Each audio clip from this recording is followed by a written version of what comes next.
Air support request is being evaluated. Evaluated. 600 meters below her, 480 Marines were pinned in a valley on fire, and the man with the power to save them had just chosen a word instead. Isla Mero pressed her cheek to the rifle her father taught her to hold when she was 9 years old. She heard the screaming. She heard the silence on the radio that was somehow worse, and she understood with a terrible clarity that the colonel wasn't hesitating. He was waiting for these men to die. So she made a choice no one had authorized. A 5'3" sniper the whole base had underestimated, about to break a direct order and expose a secret buried for 26 years, one that reached higher than anyone imagined, all the way back to a name her own father had whispered once and never spoken again. She exhaled and pressed the trigger. The wind came off Corbin Ridge at 4 in the morning, exactly the way it always did. Cold, thin. The kind of cold that got into a rifle barrel and stayed there, the kind that found every gap in a jacket zipper and settled into bone like it planned on staying the winter. It moved through the wire, through the empty guard towers, through the canvas seams of every tent on base, and nobody who'd been here longer than a month bothered fighting it anymore. You just let it in. You let it sit against your ribs, and you did your job anyway. Isla Mero didn't feel it anymore. Hadn't felt it in months. Some things stopped registering after enough repetition. Cold was one of them. Being underestimated was another. She'd arrived at Corbin Ridge with orders that said Scout Sniper and a service record that backed up every word of it. And within the first week, she'd learned that neither one meant much to a room full of men who'd already decided, long before she walked in, what a 5'3" woman, with her hair still smelling faintly of shampoo from home, could and couldn't do with a rifle. She lay flat against the gravel lip of the watchtower cheek, pressed to the stock of her M40-6, breathing in that slow 4-count rhythm her father taught her, before she was old enough to understand what it was for. In, hold, out, hold. The world narrowed down to a single point 600 yards out, where a tin can sat balanced on a fence post nobody had asked her to hit. Nobody had asked. That was the point. Because if she waited to be asked, she'd wait forever. Because the men on this base had a way of looking past her through her like she was furniture with a scope bolted to it. Which was fine. Which was almost funny, actually, if she let herself think about it too long. So she didn't. She just exhaled on the last count and touched the trigger. The way her father taught her, not squeezed, never squeezed. Pressed like closing a door quietly enough not to wake a sleeping house. She could still hear him saying it. 9 years old, lying on her stomach in the tall grass behind their lake house, a borrowed. 22 propped on a rolled towel because her arms weren't long enough yet to brace it properly against her shoulder. Breathe in, Isla. Now let half of it go, not all of it, half. And then you wait, and the rest just happens on its own, like it was always going to happen that way. She hadn't understood it then. She'd understood it 100 times over, since on 100 different mornings, just like this one, in places that had nothing in common with a lake house, except the particular quiet that came right before a shot. Her mother used to stand at the kitchen window during those lessons, watching the two of them out past the tree line, arms crossed, never quite saying what she thought about a man teaching his 9-year-old daughter to hold a rifle steady. Isla had asked her about it once, years later, home on leave. The two of them shelling peas at the same kitchen table that had been there her whole childhood. Her mother had only shrugged in that particular way she had of answering questions without quite answering them. Your father needed to teach somebody what he knew, she'd said. Better it was you, and better it was here than somewhere he couldn't watch over how it was done. Isla hadn't pushed further. Some silences in that family ran generations deep, and she'd learned early which ones were worth disturbing and which ones weren't. Though lying on a cold watchtower on the other side of the world, she sometimes wondered whether her mother had understood even then more of what those lessons were preparing her daughter for than either of them had ever said out loud. Below the tower, the base was beginning to stir in the gray half-light engines turning over boots on gravel. The particular hum of 140 people getting ready to either stay behind or roll out into a valley that had gone 3 days without giving up a single clear answer about what exactly was waiting in its high ground. The can jumped, spun once, fell into the dark. Behind her, a low whistle. "Damn," Milo Vance said, lowering his binoculars like they'd personally betrayed him. 23 years old, still young enough to be impressed by things that weren't actually magic, just math with a rifle attached. He'd been at Corbin Ridge 2 months longer than she had, long enough to have picked up the habit of showing up at the tower most mornings, just to watch, though he'd never once admitted that was why he came. 600 yards, in this wind. Wind's nothing, Isla said, not looking up. Wind you can read, people you can't. That's supposed to mean something. It means eat your breakfast, Vance. Briefing's in 20.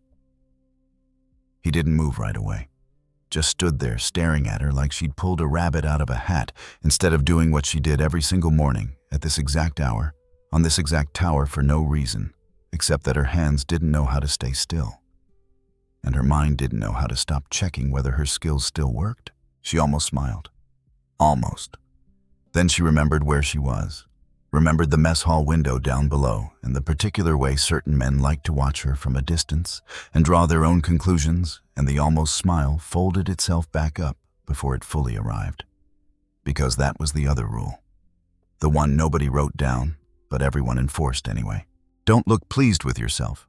Don't look like you're having fun. Especially not you.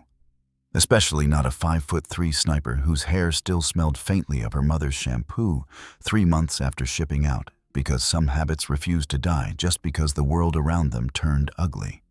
She racked her rifle and started down the ladder, rung by rung, cold metal, biting through her gloves, and thought, not for the first time, that there was a particular kind of loneliness in being good at something nobody wanted to watch you be good at. It was a loneliness her father had never once warned her about, back in the tall grass with the borrowed. 22, and she sometimes wondered whether that was because he hadn't seen it coming, or because he'd known its exact shape all along and simply hadn't had the words yet to explain it to a 9-year-old who only wanted to hit the can on the fence post. The mess hall at Forward Operating Base Corbin Ridge smelled like burnt coffee and wet canvas, and every table carried the same conversation underneath it, low and constant like a generator. Nobody bothered switching off. Isla found Nadia Cross already sitting with 2 trays, one shoved across the table like an offering that came with strings attached. You made the shot, Nadia said. Not a question. Obviously. And somebody watched. Obviously. And you didn't smile. Obviously. Nadia laughed short and sharp, the kind of laugh that escaped before she'd given herself permission to release it. 27 years old, 5 inches taller than Isla Hare, cut close enough that she never had to think about it in the field. She was the only person on this base who said Isla's first name without it sounding like an accusation, and some mornings that single fact felt like the only warm thing left within 100 miles. They'd met on their first deployment together, back when Isla was still new enough to flinch at loud noises she should have expected. And Nadia had been the one who'd taught her, without ever making a lesson out of it, that flinching wasn't the same as weakness. It just meant you were paying attention. Nadia had grown up 2 towns over from a Marine Corps base her own father had served on, had known since she was small that this was the life she wanted.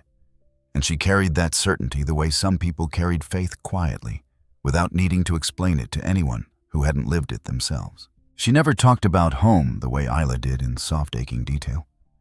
She talked about it the way a person talks about a place they've already made their peace with leaving behind. You know, Nadia said, stabbing a fork into something that might once have been eggs, one day you're allowed to enjoy being the best shooter in this whole miserable outpost. That day's not today. Because today we've got 480 Marines walking through Kestrel Pass, and I'd rather they get home than watch me grin about a tin can.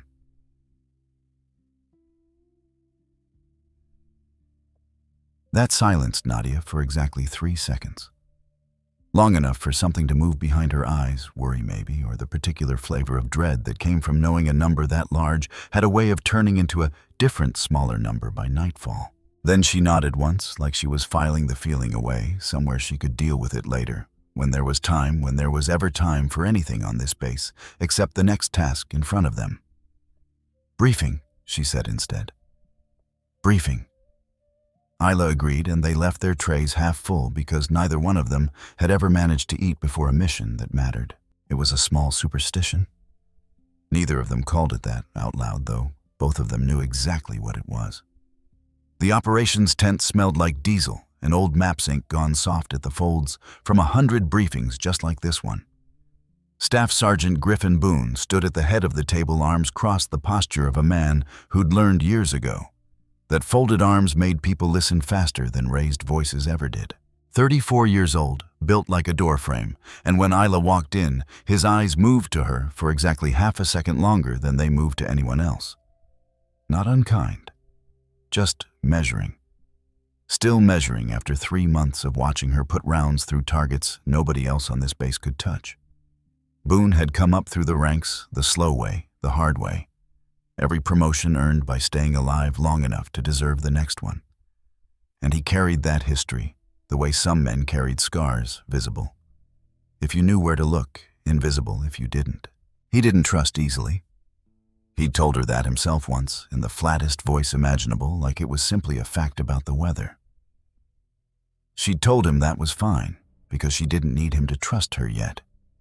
She just needed him to watch. It was, she'd come to understand, the closest thing to an olive branch a man like Boone knew how to offer. Not warmth, not welcome, just the promise that he'd keep his eyes open long enough to be proven wrong if she gave him the chance to be. "Marrow," he said, "good of you to join us. Wouldn't miss it. You'll want to. This one's ugly." He turned to the map, and Kestrel Pass unrolled beneath his finger, like a wound, a long gray throat of a valley, walls steep enough to swallow sound, whole one road running through the bottom of it, like the last vein left in a dying limb. 480 Marines, Boone said. Drawdown convoy. They pull out of the eastern outposts at 0600. They run this road, they link up with transport on the far side by nightfall. Command wants it clean. Command wants it quiet. "Command," said Gunny Sawyer from the back of the tent, in the voice of a man who'd heard that particular sentence fail him before more than once in more than one country. "Always wants it quiet." Nobody laughed. Preacher Sawyer didn't say things to be funny. 48 years old, and however many deployments had scraped the humor clean off him and left only the truth underneath, blunt and unpolished, the kind of truth most people preferred not to sit with for too long.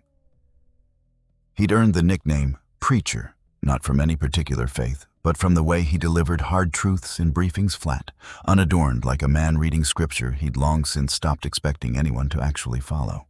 People had learned to just let his words land and move on. Because arguing with Sawyer was like arguing with weather. Possible, pointless. Boone kept going. Recon flagged movement in the high ground 3 days back. Nothing confirmed. Nothing that stopped anybody from signing off on the route.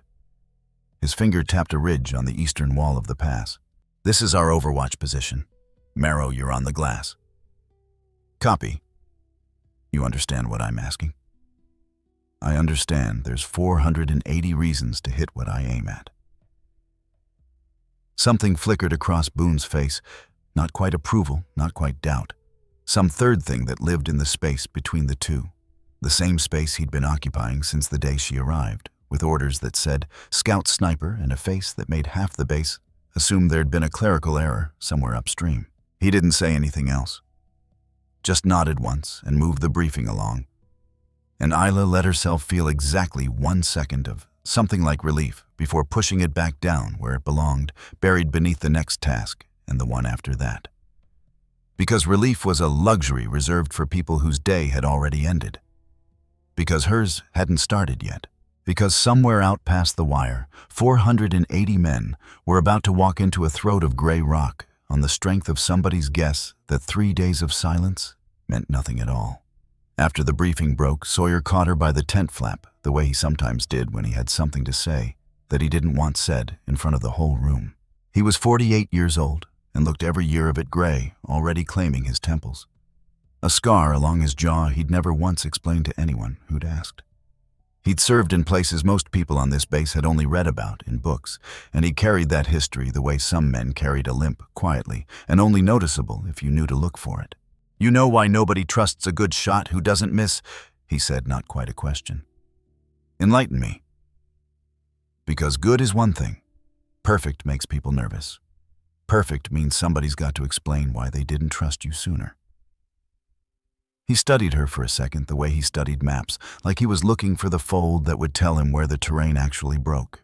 "Your file says your daddy trained you." "He did. Force recon, long time ago. That's what I've been told."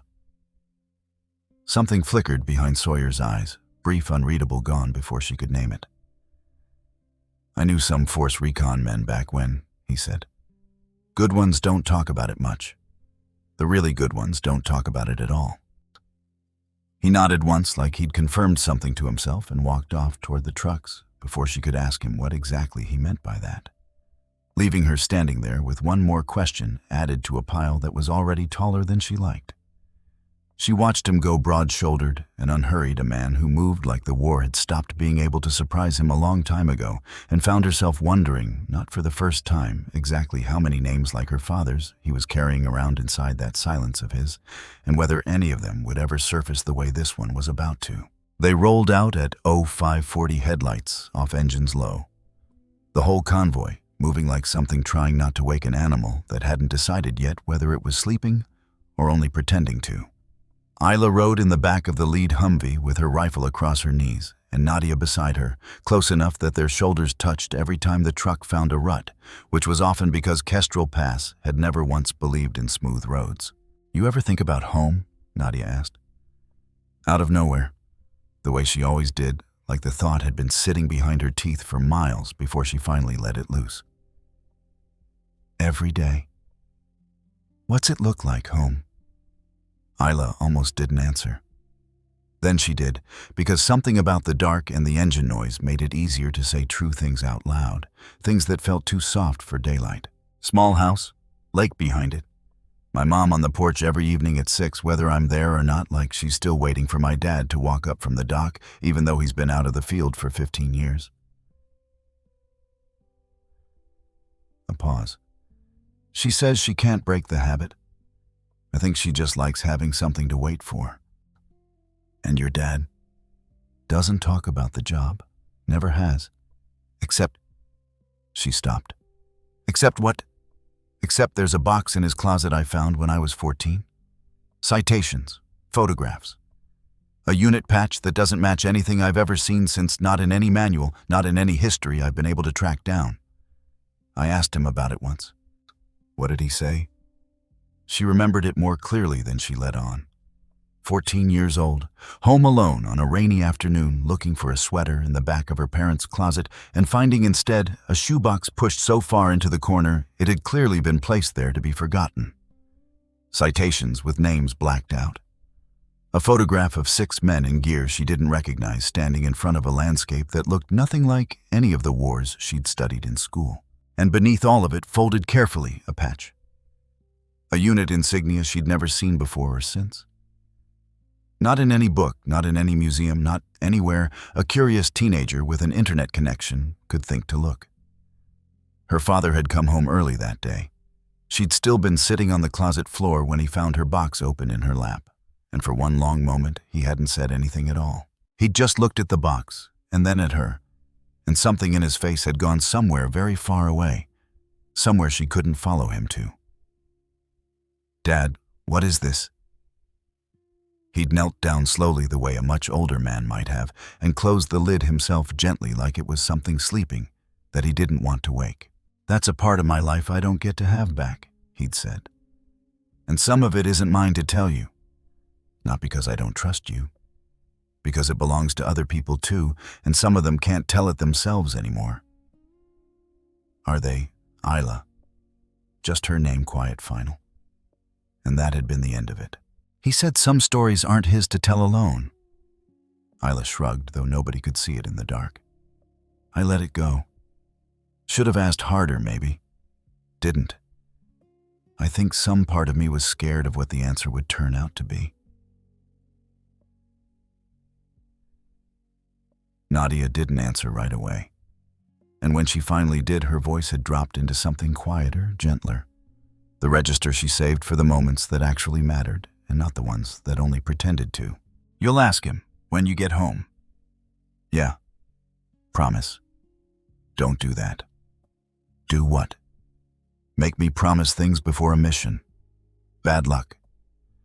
Nadia laughed again, that same short bark, and bumped her shoulder against Isla's, and for one stretch of maybe 4 minutes, riding through the dark toward a ridge that didn't have a name that mattered to anyone but the men. About to die or not die on it, it almost felt like something other than war. It almost felt like two friends driving somewhere ordinary. The kind of drive that ended in a diner parking lot instead of a mountain pass. Isla let herself hold on to that feeling for exactly as long as it lasted, which wasn't long because nothing on this road ever lasted long. Ahead of them, in the second vehicle, she knew, without needing to check, that Griffin Boone was running through the same mental checklist he always ran. Before a mission, routes, contingencies, the particular shape of everything that could go wrong, stacked up neatly in his head, like ammunition. And somewhere behind them, in the third vehicle, Preacher Sawyer would be sitting in exactly the same silence he always sat in before a fight.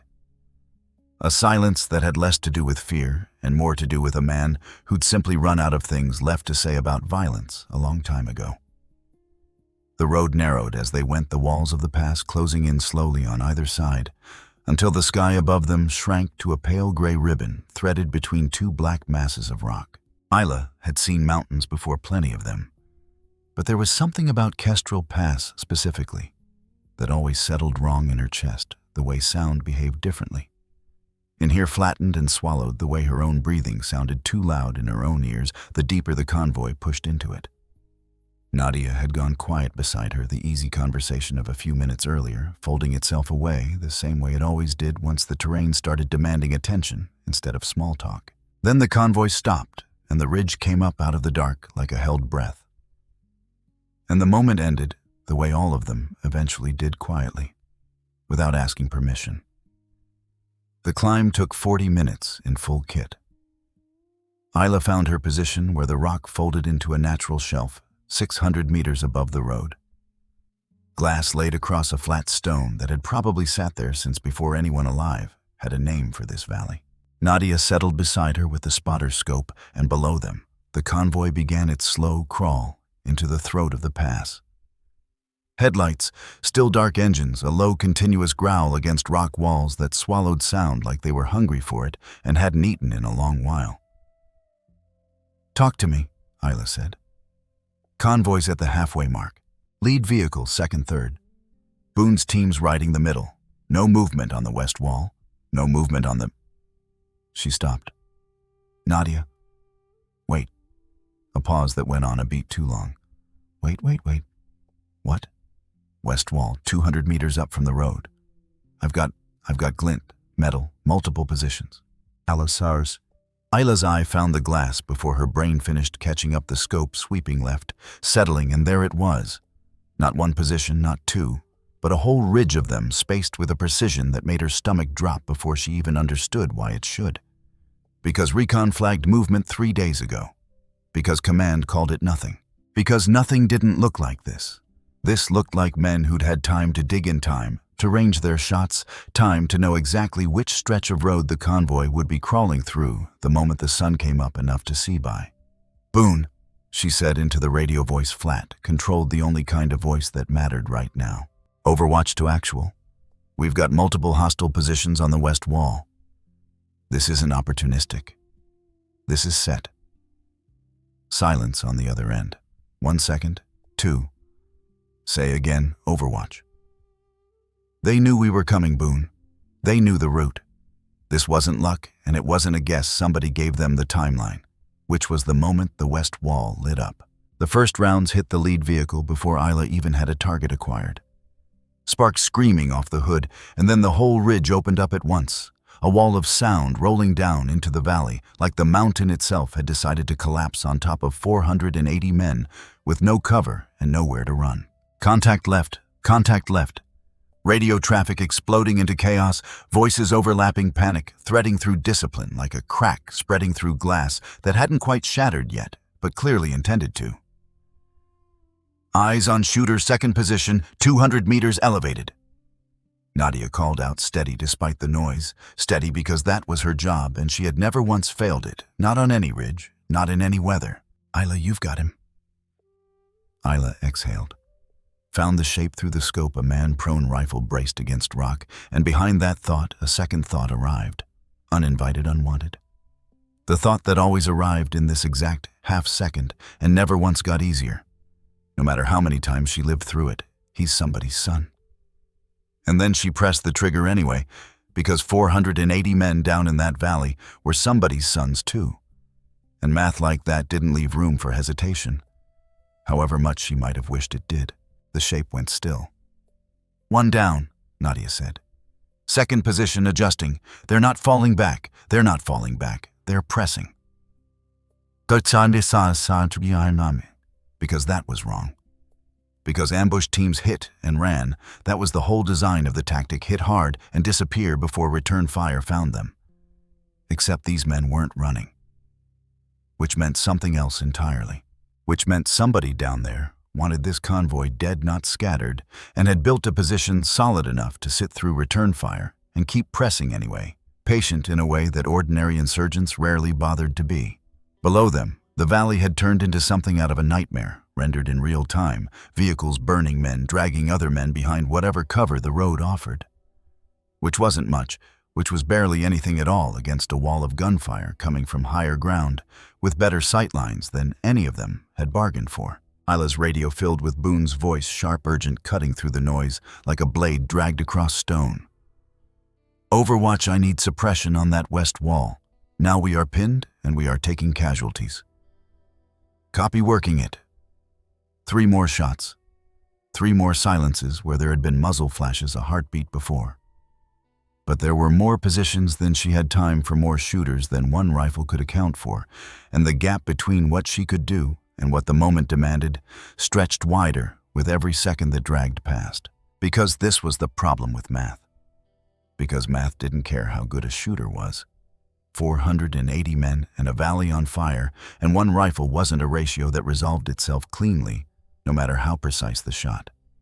"I need air," she said into the radio, and her voice cracked on the word need in a way she hated.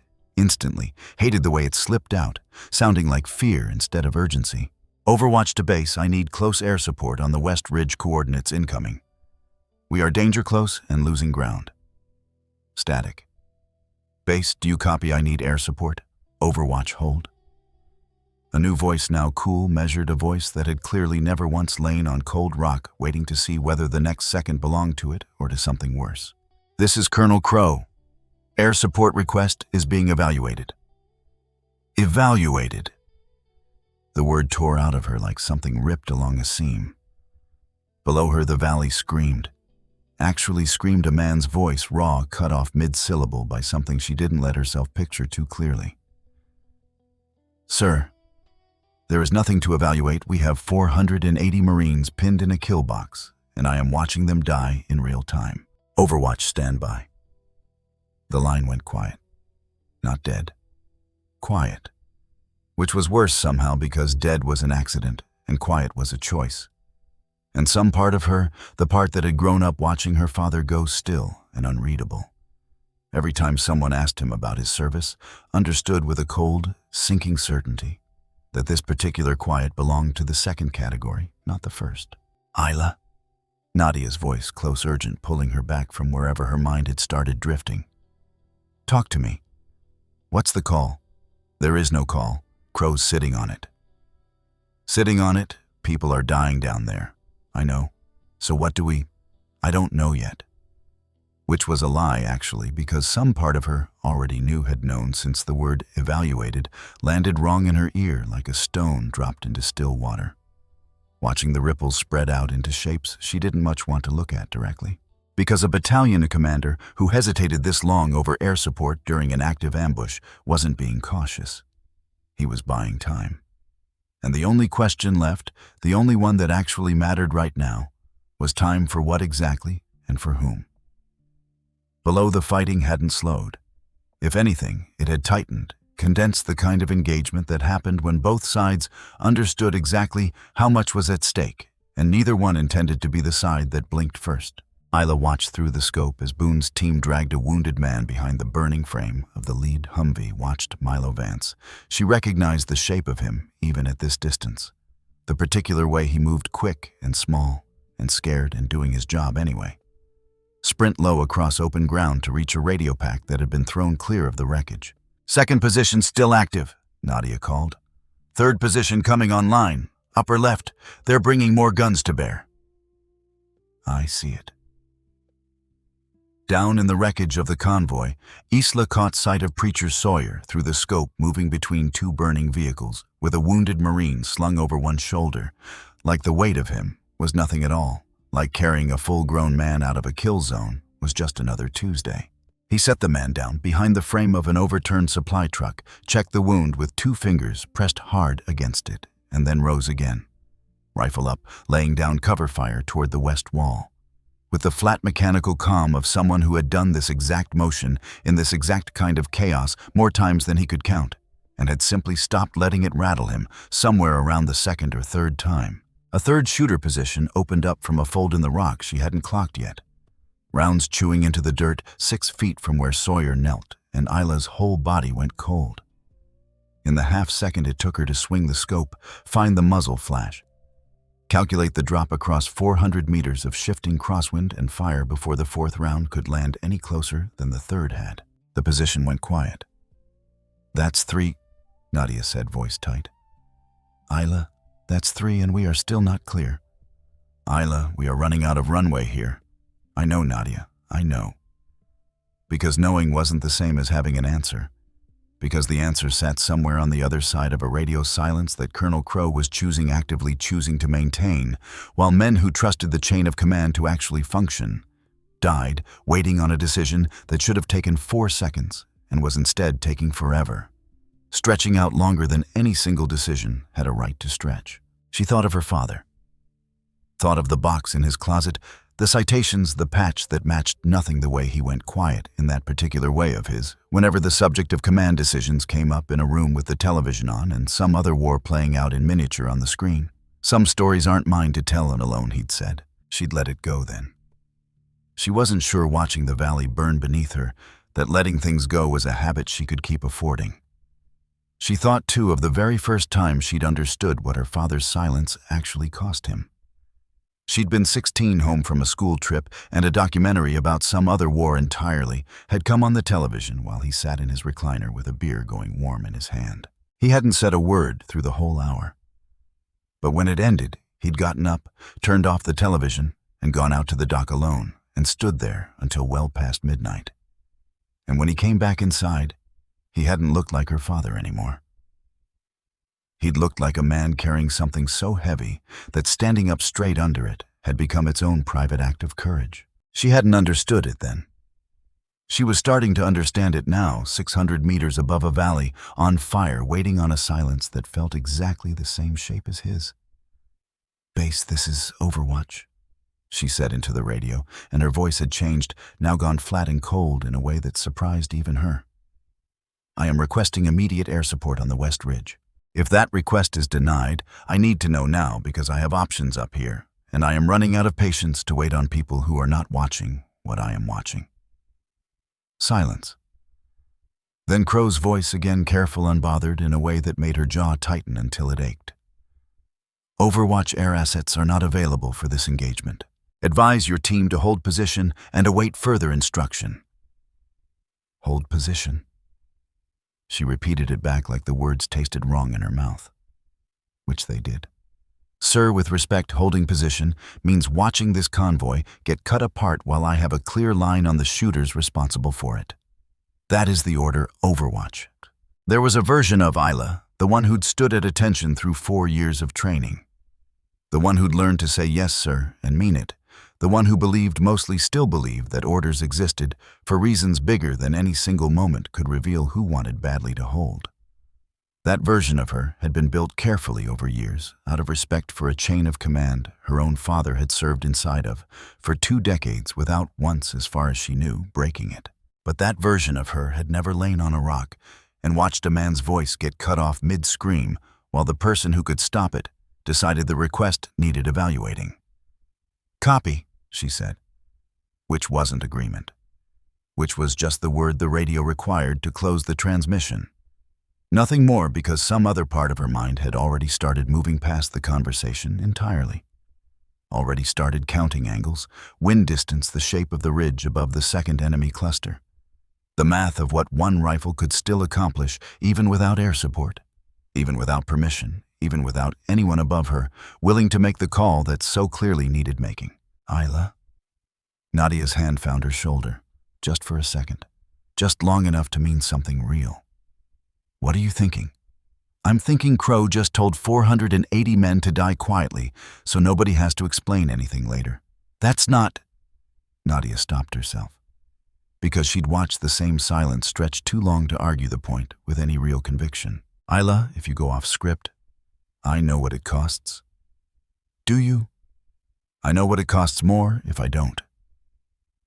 The radio crackled again, and this time it was Boone, breathless, the calm in his voice fraying at the edges in a way she'd never heard from him before.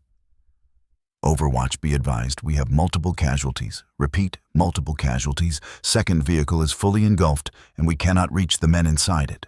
Copy, she said, and the word came out smaller than she meant it to. Overwatch, if you have anything, and I mean anything now, would be the time. I'm working on it, Boone. Work faster. It wasn't an order. It wasn't even really a request. It was just a man on the ground telling her, as plainly as a person could, that the ground was running out from underneath all of them, second by second, and that whatever calculus existed above her pay grade to decide whether 480 lives were worth the political cost of a single air support call. That calculus meant nothing at all to the men currently on fire inside a vehicle nobody could reach in time. Below them, another scream. Closer this time, or maybe just louder. The sound climbing the rock face and finding her exactly where she lay. Exactly where orders said she should stay put and watch and wait for a decision that clearly wasn't coming. She thought of her mother on the porch at 6 o'clock, waiting for a man who'd been home 15 years. Because some habits didn't die, even when the reason for them did. She thought of 480 men who had mothers doing the very same thing right now, somewhere in Ohio and Georgia and California, waiting for 6 o'clock without knowing yet that this was the hour it might all come apart for good. She settled back down against the rifle, found her breath. In, hold, out, hold. Nadia, she said quietly. Yeah. Whatever happens after this, you didn't see me make a choice. You saw a Marine doing her job. Isla, say it back to me. A long pause. The valley screamed again, and this time neither one of them flinched, because they were both already somewhere past flinching, already standing on the edge of the only decision that made any sense left to make. I saw a Marine doing her job, Nadia said, and her voice cracked just slightly on the last word. Just enough to prove she meant it. Just enough to prove she understood exactly what she was agreeing to carry alongside her afterward. Isla found the second shooter cluster through the scope. Found the wind. Found the 4-count breath her father taught her before she was old enough to understand what it was for the one. He never fully explained, not until years later, when she finally understood that some lessons were built for exactly this moment. The moment when the order says wait and the valley says now, and a person has to decide which voice actually deserves to be followed when the two of them stop agreeing. She pressed the trigger. And somewhere below in the smoke and the fire, and the 480 lives hanging on a decision she'd just made without permission. The second shooter went still, and the whole shape of the fight in that valley shifted quietly, irreversibly toward whatever came next. Toward a debrief tent that hadn't been built yet, toward a name she didn't know she was about to hear, toward a silence in her father's closet that was at long last about to be asked the right question by the right person. Below her, the fighting hadn't ended. It had only changed shape, fewer guns now, fewer voices screaming into radios, but still not finished, still not anywhere close to finished. She kept the scope moving, kept the breath counting, kept her body doing the only thing it knew how to do in a moment like this one. And somewhere underneath the noise and the smoke and the particular flavor of fear that came from disobeying a direct order in the middle of an active engagement, a small, stubborn part of her had already made peace with whatever came next, because the alternative, watching and doing nothing, while the valley finished what it started, had never actually been a choice at all. Not really. Not for her. Not for anyone who understood what those 480 men were worth and what it would cost every single one of them for the rest of their lives to have been the person on that ridge who chose silence over a rifle that still had rounds left to give. She thought in the strange, suspended half-second after the shot left the barrel of her father's voice again, the way it had sounded that rainy afternoon over the open shoebox. Some of it isn't mine to tell you because it belongs to other people too. She hadn't understood at 14 what it meant to carry a silence on someone else's behalf.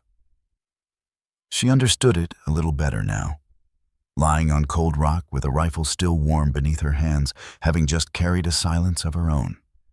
Into being the silence of an order broken, a line crossed, a choice made that no one above her had authorized. And that she would very likely spend the coming days defending to men who had never once had to watch a valley burn from 600 meters up while waiting on a decision that refused to come, whatever happened next. Whatever Colonel Crow decided to do about a Marine who'd stopped waiting for permission, she understood with a clarity that surprised her that she would make the same choice again, every single time, no matter what it cost her. The second shooter's body hadn't even settled against the rock before the radio in her ear went sideways, static, crackling with the particular urgency of a man who'd clearly been waiting for exactly this moment to voice his objection. "Overwatch, this is actual. What in God's name did you just do?" Boone's voice, ragged, half-shouted over gunfire that hadn't stopped, wouldn't stop. Not yet the noise of the valley still pouring through the radio like something alive and unwilling to quiet down. "You were told to hold." I held as long as holding made sense. "That's not your call to make." It was the only call left to make, because somebody had to make it. Because Crow wasn't going to.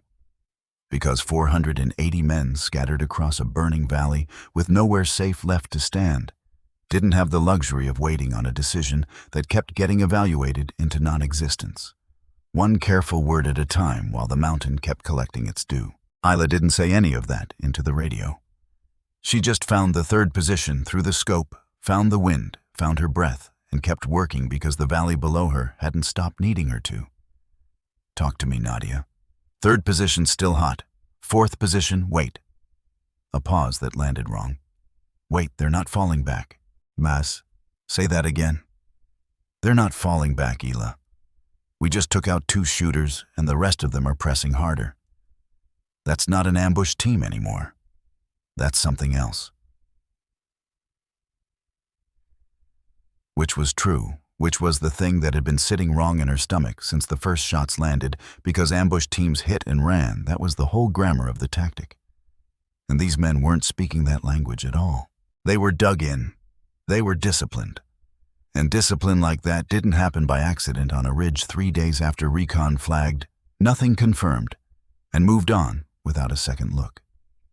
It took planning. It took patience. Most fighting forces simply didn't have the appetite for the kind of patience that came from someone who'd had nothing but time on his hands, for longer than most people managed to hold on to a single grudge at all. Below the valley had become something out of a fever dream. Vehicles burning in 3 places, now black smoke pouring sideways in the wind. Men dragging men behind cover that barely qualified as cover at all.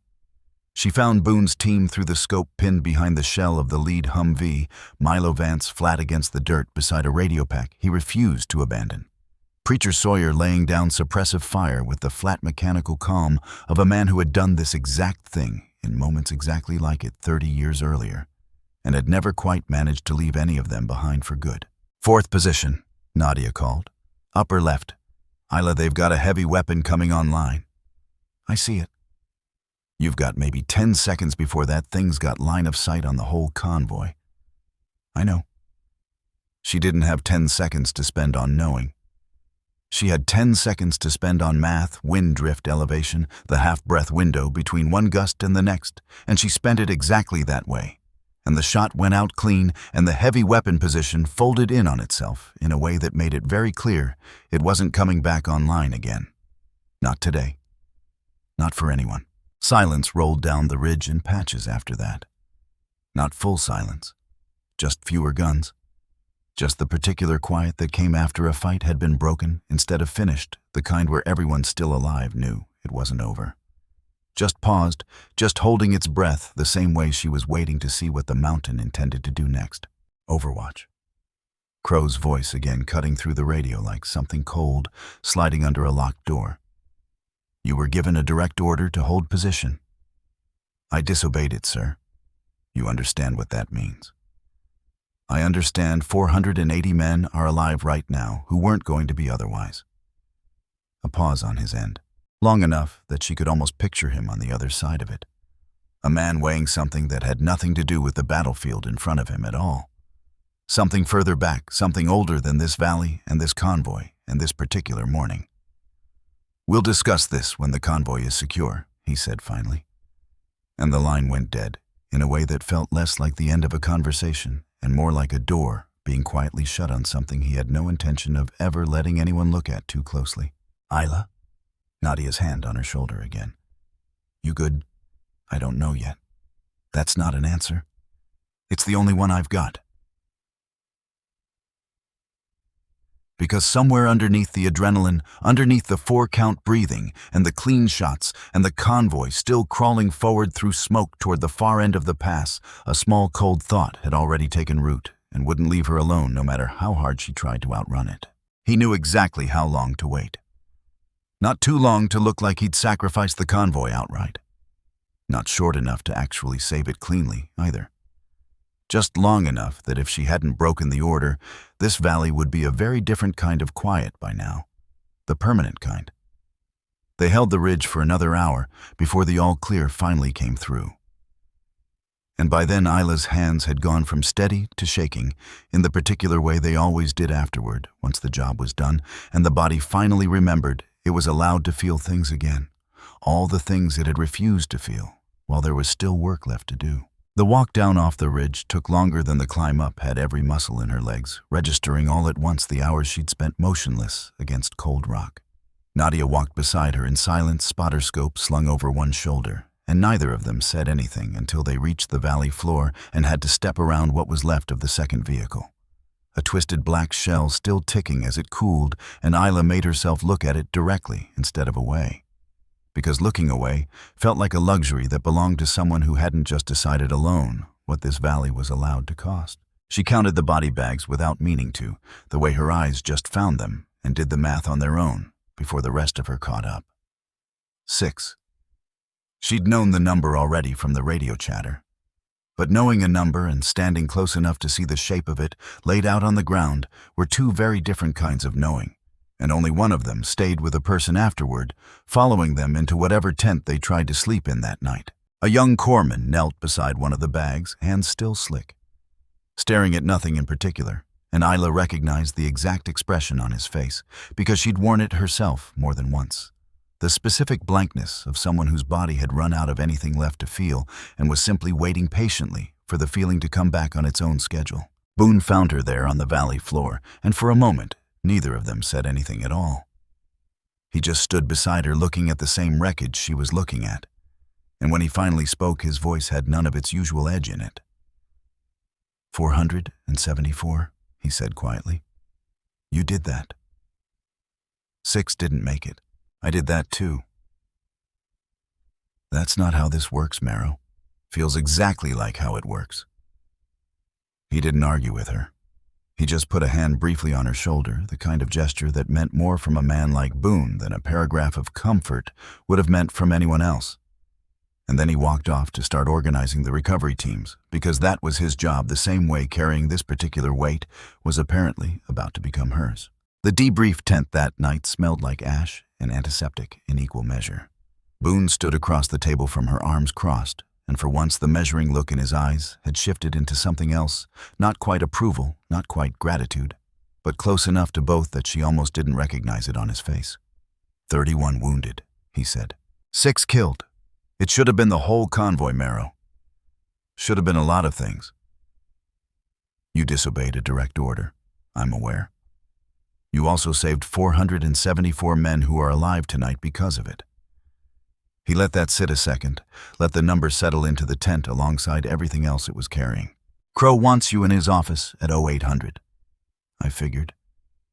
That's not a friendly meeting. Wasn't expecting one. Nadia, sitting on an ammo crate in the corner, with a mug of something that had gone cold an hour ago and forgotten, finally spoke. For what it's worth, I saw a Marine doing her job. Boone glanced at her, one eyebrow lifting slightly. clearly missing the context, but not missing the loyalty threaded underneath it. That's so. That's so. He almost smiled. Almost. Then Preacher Sawyer's voice came from the tent flap, low and rough, in a way that made everyone in the tent go still, before he'd even finished the sentence. Boone, you need to hear this. They followed him out to the comms truck, where Milo Vance sat hunched over a receiver. Headphones pushed half off one ear, face pale in the blue glow of the display in a way that had nothing to do with the cold. His hands hadn't fully stopped shaking either. Isla noticed the particular tremor of a 23-year-old who'd spent the last several hours dragging a radio pack across open ground while men shot at him from higher elevation and was only now, hours later, allowed to feel exactly how frightened he'd actually been. "We caught something," Milo said, "on the frequency they were using during the engagement. It's not clean, there's a lot of static, but..." He hit a button. "Listen." The recording crackled to life, a voicemail older than Milo's, rough with what might have been smoke inhalation or might have simply been age speaking in clipped bursts, urgent, giving orders in a cadence that sounded less like insurgent chatter and more like something trained. Something structured, something that had once, a long time ago, worn a uniform of its own. "Hold the second line, hold it. We are not losing this one, not again, not like..." Static swallowed the rest. "Play it again," Isla said. Milo did. The voice repeated itself, and this time she caught something in the phrasing, something in the specific rhythm of the words "not again" that landed in her chest like a stone dropped down a well she hadn't known was there until exactly this moment. "Sawyer." Her voice came out quieter than she meant it to. "You've been in this business longer than any of us. Does that sound familiar to you?" Preacher Sawyer's face had gone very still, which on a man who rarely let anything cross his face at all meant something had actually landed hard somewhere he hadn't expected to be hit tonight. "Play the second clip," he said to Milo. "The one where he says his name." Milo scrolled the recording forward, and there, buried under static, half swallowed by wind noise, but unmistakable once you knew to listen for it, the voice said something else. "This is Vale. This is Vale. Hold your position." The name hit the tent like a dropped weight. Nobody spoke for a second. Then Sawyer exhaled long and slow. The exhale of a man setting down something heavy he hadn't realized he'd still been carrying all these years, without ever once putting it fully into words. "That's not possible," he said. "Say the name again," Isla said. "Say it slower." "Vale," Sawyer said. Ronan Vale. And something in Isla's chest went cold and still because that name she'd heard it before, once, years ago. Whispered almost in the dark of her father's study the night she was 14 and found the box in his closet and asked him about the patch that matched nothing. And he'd gone quiet in that particular way of his, and just before he changed the subject entirely, just before he told her some stories weren't his to tell alone, he'd said one name under his breath, like it still hurt him even to shape the sound of it. "Vale. That can't be the same man," she said more to herself than to the room. "Why not?" Boone asked. "Because he's supposed to be dead." The room went very quiet. "Explain," Boone said. Isla looked at Sawyer instead of Boone, because Sawyer was old enough, had been in this world long enough, that his face might actually know something her memory couldn't confirm on its own. "My father," she said slowly, "served with a unit 26 years ago. A joint operation. It went wrong, badly wrong, and there was a man left behind. Position overrun, extraction called off before he could be pulled out. My father never talked about it. Not once. Except that name one time by accident, when he thought I wasn't really listening." Ronan Vale," Sawyer said again, like saying it twice might somehow make it less true than it was. "I know that name too. I wasn't there. But I heard about it years later from men who were. Everybody assumed he died on that ridge. Nobody ever found a body. Nobody ever really looked hard either, because looking meant admitting the extraction call had been a mistake nobody wanted to own up to." "So he didn't die," Isla said. "So he didn't die," Sawyer repeated. "So he's been out there for 26 years. Building God knows what. Waiting for God knows what. Sawyer sat down heavily on an ammo crate, then rubbing a hand over his face, and for a moment the flat, unbothered mask he usually wore slipped just slightly, revealing something underneath it that looked almost like recognition of a different kind entirely. A recognition none of them had expected to see cross his face tonight of all nights. "You want to know something?" he said, quiet mostly to himself. 26 years alone with a thing like that eating at you. I know what that does to a man. Not the specifics of his situation, but the shape of it. The way a thing you can't talk about starts talking for you, instead in ways you don't always notice, until it's already rearranged everything else about who you are. He looked up at Isla, something unusually open in his expression. "I'm not defending what he's done. Men have died because of it. But I understand better than I'd like to how a person gets to a place like this one." Nobody in the tent said anything for a moment, because there wasn't much to say to a man admitting sideways that he recognized his own ghosts in a stranger's 26-year grudge. "Waiting for this," Boone said quietly, and the words landed in the tent like something none of them particularly wanted to pick up and hold on to. Because if Ronan Vale had been alive and moving through these mountains for 26 years, if the ambush on the convoy had been executed with that kind of discipline and precision, then the timing of it, the day, the route, the exact stretch of road where the convoy would be crawling through at first light wasn't a coincidence born of bad luck. It was something built, something planned patiently over a length of time most people couldn't sustain a grudge for at all.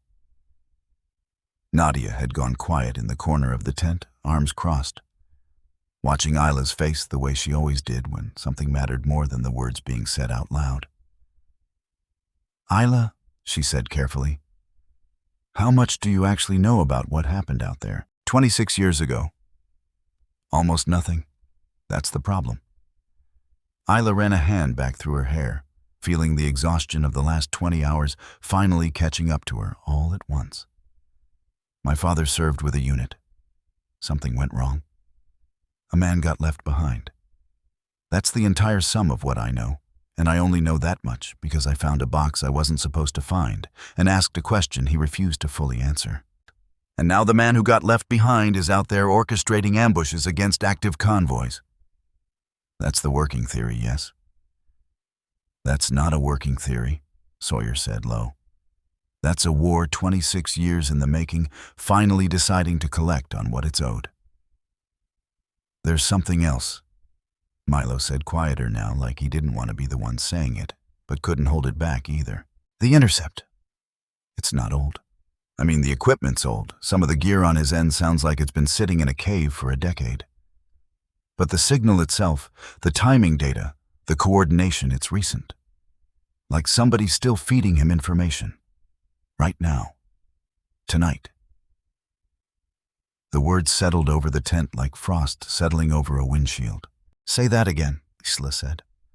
"Somebody's still talking to him," Milo said. "Somebody on our side. Because there's no way a man living off-grid for 26 years knew our exact convoy schedule without help. Somebody gave him the timeline, and whoever that is, they're not done yet." Isla thought of Crow's voice on the radio. That careful, unbothered air assets are not available, the silence that stretched exactly as long as it needed to, and not a second longer like it had been measured out in advance. She thought of the word evaluated, and the particular way it had felt wrong in her ear, like a key turning in a lock that wasn't supposed to open for anyone. "We need to find out who," she said. "That's Crow's call to make," Boone said, though his voice had lost some of its certainty by the time it reached the end of the sentence. "Crow's the reason 6 men are dead tonight instead of 0. The words came out sharper than she meant them, but she didn't take them back, didn't want to. "I'm not saying he's the leak. I'm saying I don't trust him enough right now to hand this over and just walk away from it." Boone studied her for a long moment. Then he looked at Sawyer, at Nadia, at Milo, reading the room. The way good commanders learned to, over years of practice, weighing loyalty against protocol, weighing what was right against what was merely safe. "Oh, 800, he said finally. "You've got your meeting with Crow. Before that happens, I want this recording backed up. Multiple copies.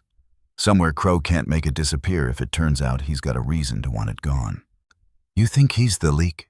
Nadia asked quietly, watching Boone's face for whatever answer he wasn't quite ready yet to say plainly. I think, Boone said carefully, that a man who sat on an air support request while 480 Marines walked into a set ambush has some explaining to do, leak or no leak. And I think the last thing any of us should do right now is trust him blind on this or anything else. Isla didn't sleep that night. She lay on her cot with her eyes open, listening to the wind work its way around the tent poles, thinking about a 14-year-old girl standing in a doorway, watching her father go quiet. Thinking about a name he'd said once and never again. Thinking about a man who'd apparently spent 26 years turning that silence into something with teeth of its own. Somewhere near midnight, she gave up entirely on the idea of rest and sat up instead, pulling her boots back on, and found Nadia already awake outside the tent, sitting on an overturned crate with 2 cups of coffee that had long since gone cold. One of them held out toward Isla like she'd known somehow that sleep wasn't coming for either of them tonight. You're thinking about him, Nadia said. Your dad. I'm thinking about a lot of things. He's going to want to know, once this gets far enough. I know. You scared of that conversation? Isla considered the question honestly, the way she tried to consider most things Nadia asked her, because Nadia had a way of asking the real question underneath the one she'd actually said out loud. I'm scared of what it's going to cost him to finally say it out loud, she said. 26 years is a long time to carry something alone. I don't know what's left of a person after that long. You'll find out, Nadia said. Together, apparently, since it looks like the mountain decided to hand you the end answer whether you were ready for it or not. They sat in silence a while longer, the cold coffee forgotten between them, the wind picking at the edges of the tent canvas. You ever think, Isla said eventually, that some things just wait, patiently, until the exact right person is finally standing close enough to hear them? That's a very tidy way of describing an ambush that killed 6 Marines. I didn't say it was comforting. I said it was true. Nadia didn't answer that, and Isla didn't push her to. Some nights, silence between the two of them said more than words would have, and this was one of those nights, 2 women sitting outside a tent in the cold, each privately doing the math on how much more this valley intended to take before it finally let any of them go home. At 0800, Crow's office was cold in the particular way that had nothing to do with the weather outside. He sat behind his desk, 55 years old gray, already claiming the edges of his temples. Hands folded like a man who'd rehearsed this exact conversation more than once before ever having to have it. You disobeyed a direct order, he said without preamble, the words landing flat and rehearsed in the cold air of the office. I did. Do you understand the precedent that sets a junior Marine deciding unilaterally which orders apply to her and which don't? I understand that if I hadn't, this conversation would be about how many bodies we're shipping home, instead of how many rules I broke to prevent it. Crow's jaw tightened. That's not your call. With respect, sir, somebody had to make a call and you weren't making one. He rose from his chair, then slowly, and walked to the small window of his office, looking out over the base. With his back to her hands clasped behind him, in a posture she recognized from every commanding officer she'd ever served, under the posture of a man composing himself before saying something he'd rather not say at all. Do you know how many convoys I've sent through that pass in the last 18 months, Corporal? No, sir. 41. 41 convoys, and not one of them lost more than a handful of men to opportunistic fire. I don't make decisions carelessly. Whatever you think happened out there yesterday, I assure you it was not carelessness. Then what was it? He turned back to face her, and for one brief moment, something in his expression cracked open, just slightly. Just enough that she caught a glimpse of something underneath the careful composure, fear maybe, or something adjacent to it, gone again before she could be certain she'd seen it at all.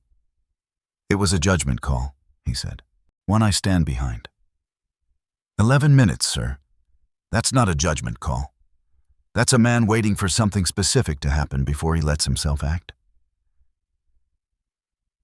Silence stretched between them, taut as wire pulled to its limit, Crow's eyes didn't waver, but something behind them did some flicker. Some calculation gone before she could read it properly enough to name it. I was managing a complicated situation, he said finally. You were sitting on an air support request for 11 minutes, while men died waiting for it to clear. You don't know what factors were in play. Then tell me. He didn't. He just looked at her, and the silence in that office suddenly felt exactly like the silence on the radio the night before. Deliberate chosen a door being shut on something he had no intention of ever letting her see the other side of. You're dismissed, Corporal, he said. This incident will be reviewed through proper channels. Copy, she said, and left because there was nothing else worth saying to a man who'd already decided the conversation was over before it ever really started. She found Boone waiting outside, arms crossed, reading her face the way he'd gotten good at doing these past 3 months of watching her closer than she realized. Well, he asked. He wouldn't explain the delay. That's not the same as being guilty. No, she agreed. But it's not the same as being innocent either. They spent the next 2 days piecing together what they could. Milo ran the intercepted recordings through every filter the comms truck had to offer, isolating the newer signal threads from the old mapping timestamps against convoy schedules, against personnel rosters, against every scrap of data that might explain how a man hiding in the mountains for 26 years had known exactly when 480 Marines would walk into his kill box at exactly the hour they'd walk into it. He worked in near silence most of that time, headphones on, eyes red-rimmed from lack of sleep, and when Isla brought him food, he ate it without really seeming to notice he was eating the way people did when a problem had gotten its hooks in them deep enough that everything else became background noise. You should sleep, Isla told him on the second night, setting a tray down beside his rig without asking. So should you, I asked first. He almost smiled, the first real expression she'd seen cross his face in nearly 2 days. I keep thinking if I stop for even an hour, I'll lose the thread. Like it's a knot that only stays untangled if I keep my hands on it. He rubbed his eyes, wincing at the brightness of his own screen. You ever get that feeling like if you look away from a problem, it gets to reset itself? More often than I'd like to admit. Comforting. Wasn't meant to be. He laughed, tired and short, and went back to work, and Isla left him to it because some kinds of help only made things slower. And Milo Vance untangling a knot at his own pace was worth more right now than anyone rushing him toward an answer he hadn't earned yet. She lingered a moment longer in the doorway of the comms truck before finally stepping back out into the cold, watching the blue glow of his monitor reflect off the condensation building on the canvas walls, and thought not for the first time since arriving at Corbin Ridge. That courage came in more forms than the ones people usually pictured when they used the word, that a 23-year-old hunched over a signal analysis rig at 2 in the morning, refusing to let a puzzle beat him, was doing something every bit as brave as anything she'd done from 600 meters up with a rifle in her hands. It was Nadia who found the first real thread, not through code, but through people the way she always worked best, sitting with the logistics clerks over bad coffee and worse jokes until somebody mentioned, almost in passing, that the convoy's final route hadn't been locked in until 48 hours before departure. Which meant whoever leaked the timeline hadn't leaked it weeks in advance. They'd leaked it recently, which narrowed the list of people who could have done it down to a number small enough to actually mean something. Contractors, Nadia said, laying it out for Boone and Isla in the comms truck that evening, papers spread across the small fold-out table between them, her voice carrying the particular flatness of someone who'd already run the theory past herself a dozen times before saying it out loud to anyone else. The route finalization went through 3 channels: command staff, logistics, and the private contractor liaison handling supply chain security for the convoy. Reyes, Boone said, and something in his voice had gone carefully, deliberately. Flat the tone of a man who already suspected where this particular thread would lead, and didn't much like the direction of it. Dominic Reyes, Nadia confirmed. He's had access to convoy scheduling for the last 4 months, and he's the only one of the 3 channels who isn't technically under military command structure. Which means if something goes wrong on his end, it's a lot harder to trace and a lot easier to bury quietly. Which is exactly the kind of arrangement a man in his position would want if he had any reason at all to be worried about being found. Isla felt something settle into place in her chest, uncertain as the first frost of a season arriving earlier than anyone had expected it to. "Get him in a room." "That's not how this works," Boone said. "We don't have proof. We have a theory and a name, and a theory alone has never once been enough to move against a man wearing more rank than either of us. Then let's get proof." They didn't get the chance to plan it carefully, and that was the thing about this kind of unraveling. Once a thread started pulling, it didn't wait politely for anyone to be ready for what came next. 2 nights later, a patrol running resupply through the western checkpoint radioed in contact. Small arms fire, no casualties yet, but pinned down and requesting immediate support. Boone's team scrambled, Isla's rifle already slung over her shoulder, before the second call even came through, and in the chaos of loading up and the noise of engines turning over and radios crackling with half-formed coordinates. Nobody noticed Dominic Reyes slip away from the comms tent with a satellite phone pressed to his ear until it was already far too late to stop him. The patrol turned out to be another ambush, smaller this time, but disciplined in the same unmistakable way, positioned with the same patient precision that didn't come from luck or from local knowledge alone. Isla found her overwatch position on a low ridge above the checkpoint road, and through the scope she caught sight of Milo pinned behind a supply crate radio pack clutched to his chest like it was the only solid thing left in the world. His face white with the particular fear of a 23-year-old who still hadn't learned how to make his hands stop shaking in moments exactly like this one. "Talk to me," she said into the radio. "2 shooters, maybe 3. Nadia's voice came back tight with an urgency that hadn't been there 4 nights earlier. "West side of the checkpoint. Isla, they're not falling back either. Same pattern as the pass." "Copy." She found the first shooter through the glass, breathed, pressed. The shape went still. "Second shooter's shifting position," Nadia called. "Isla, wait. Milo's moving, he's exposed." Below her, one of the checkpoint's own defenders, a young logistics soldier barely older than Milo himself, had gone down hard in the open, his leg twisted beneath him at an angle that made Isla's stomach turn even from this distance. He wasn't screaming. That was somehow worse than if he had been the silence of shock settling over him faster than the pain could reach him. And through the scope, Isla watched Milo's face change the instant he registered what was happening. Watched the fear on it get shoved aside by something else entirely. Something that looked almost like her own resolve, reflected back at her from a much younger face. Through the scope, she saw it happen almost slower than real time should have allowed Milo breaking from cover to drag the wounded logistics soldier back toward the checkpoint wall, the second shooter's rifle swinging to track him and Isla's finger, finding the trigger a half second before her mind had even finished processing the full shape of the threat unfolding below her. The shot went clean.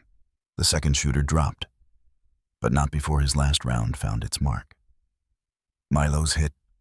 Nadia's voice cracked over the radio, all composure gone in an instant. "Milo's hit. He's down. I need a medic. I need a medic now." Isla was already moving before she'd consciously decided to move, sliding down off the ridge rifle slung across her back, running the 200 meters to the checkpoint with her lungs burning and her mind screaming one single useless thought on a loop that wouldn't quiet down. No matter how hard she tried to silence it, not him, not him. He's 23, not him. He's 23, not. She reached him as Sawyer did the older man, already kneeling in the dirt, hands pressed hard against Milo's side, blood dark and spreading fast through the dust beneath him. "Stay with me," Sawyer said low and steady, the voice of a man who had said those exact words to too many people over too many years to count. "Vance, look at me. Stay with me." Milo's eyes found Isla's wide, scared 23 years old, and suddenly very far from whatever he'd imagined this deployment would look like the day he signed the paperwork that brought him here. "Am I?" His voice came out thin, barely more than breath shaped into words. "Am I gonna?" "You're not dying today," Isla said, and knelt beside him and took his hand, because it seemed like the only useful thing left for her own hands to do in that moment. "You hear me? Not today, not on my watch." He didn't answer. His eyes fluttered and Sawyer's hands pressed harder against the wound, and the medevac bird was still 4 minutes out, according to the radio chatter crackling somewhere at the edge of Isla's hearing. 4 minutes that stretched out longer than the entire ambush at Kestrel Pass had felt from start to finish. He made it. Barely.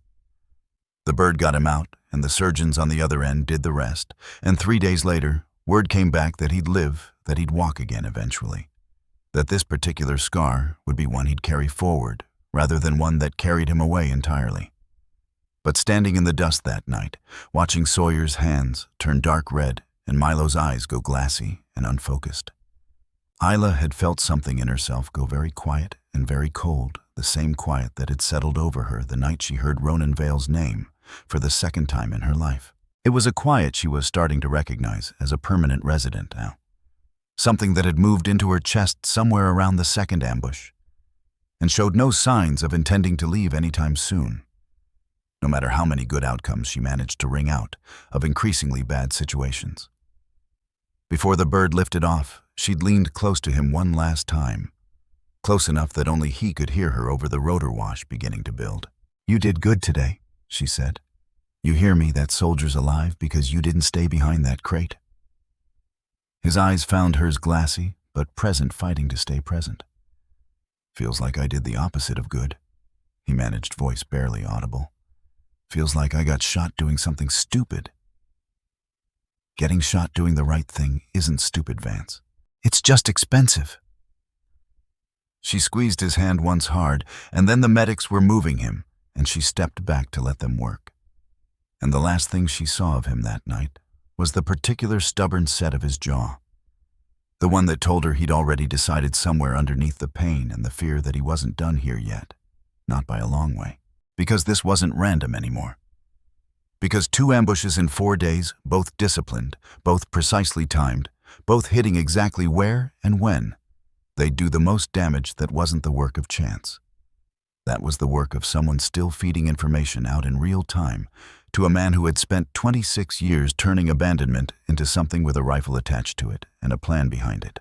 And when Boone's team finally pulled the satellite phone records 2 days later, records Dominic Reyes hadn't expected anyone to think to check, because he'd spent 4 months assuming his position outside the formal chain of command, made him invisible to it entirely, the timestamps lined up with a precision that left no reasonable room for doubt. Calls placed in the hours before both ambushes. Calls placed to a number that traced through 3 shell layers, and one very tired signals analyst who owed Nadia a favor she'd never actually planned on collecting back to a relay point in the mountains that matched almost exactly the last known coordinates where Ronan Vale's voice had been intercepted just days before. It had taken the analyst the better part of a full day to peel back each layer, Nadia relaying updates to the comms truck every few hours. Like a nurse checking vitals, first layer cleared, second layers proving stubborn, might have something by evening. Isla had spent that day doing the only thing she knew how to do, with restless hands and a mind that refused to settle. She'd stripped down her rifle twice, cleaned it, twice reassembled it, twice running her fingers over every component with the kind of focus that kept the rest of her thoughts from spiraling too far ahead of the evidence they didn't have yet. Somewhere in the second cleaning, Nadia had come and sat beside her without saying much of anything at all, just handing over a rag when Isla's hands ran out of things to wipe down, the two of them, working through the waiting the same quiet way they worked through everything else together. "It's him," Nadia said quietly, laying the printout on the table in front of Isla and Boone. "Reyes is the leak." Isla stared at the paper for a long moment.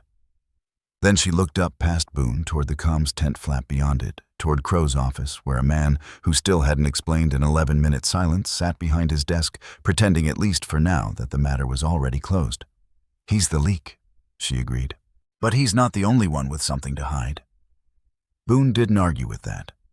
He just folded the printout slow and deliberate, the way a man folds something he already suspects he'll need again soon, and said the only thing left worth saying.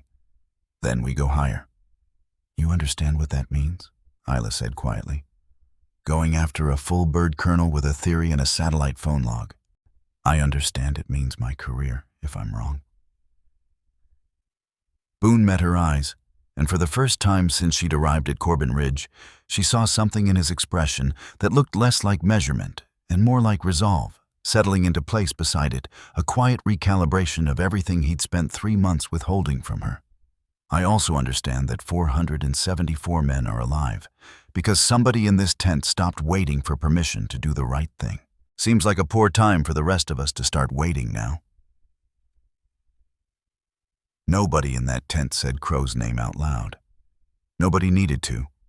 It was already sitting there between them unspoken, taking up exactly as much space as the 6 flag-draped names that would need reading aloud in a few weeks' time, waiting for someone with enough proof and enough nerve to finally say it first. Isla sat with that silence a moment longer than the others, watching the tent flap, where the cold night air kept slipping through, and thought about her father's voice on the phone one day. Soon the way it would sound, the moment she finally told him the name he'd buried for 26 years, was still out there, breathing, waiting, and had just tried to kill 480 men to draw out the one person who'd left him behind on that mountain in the first place.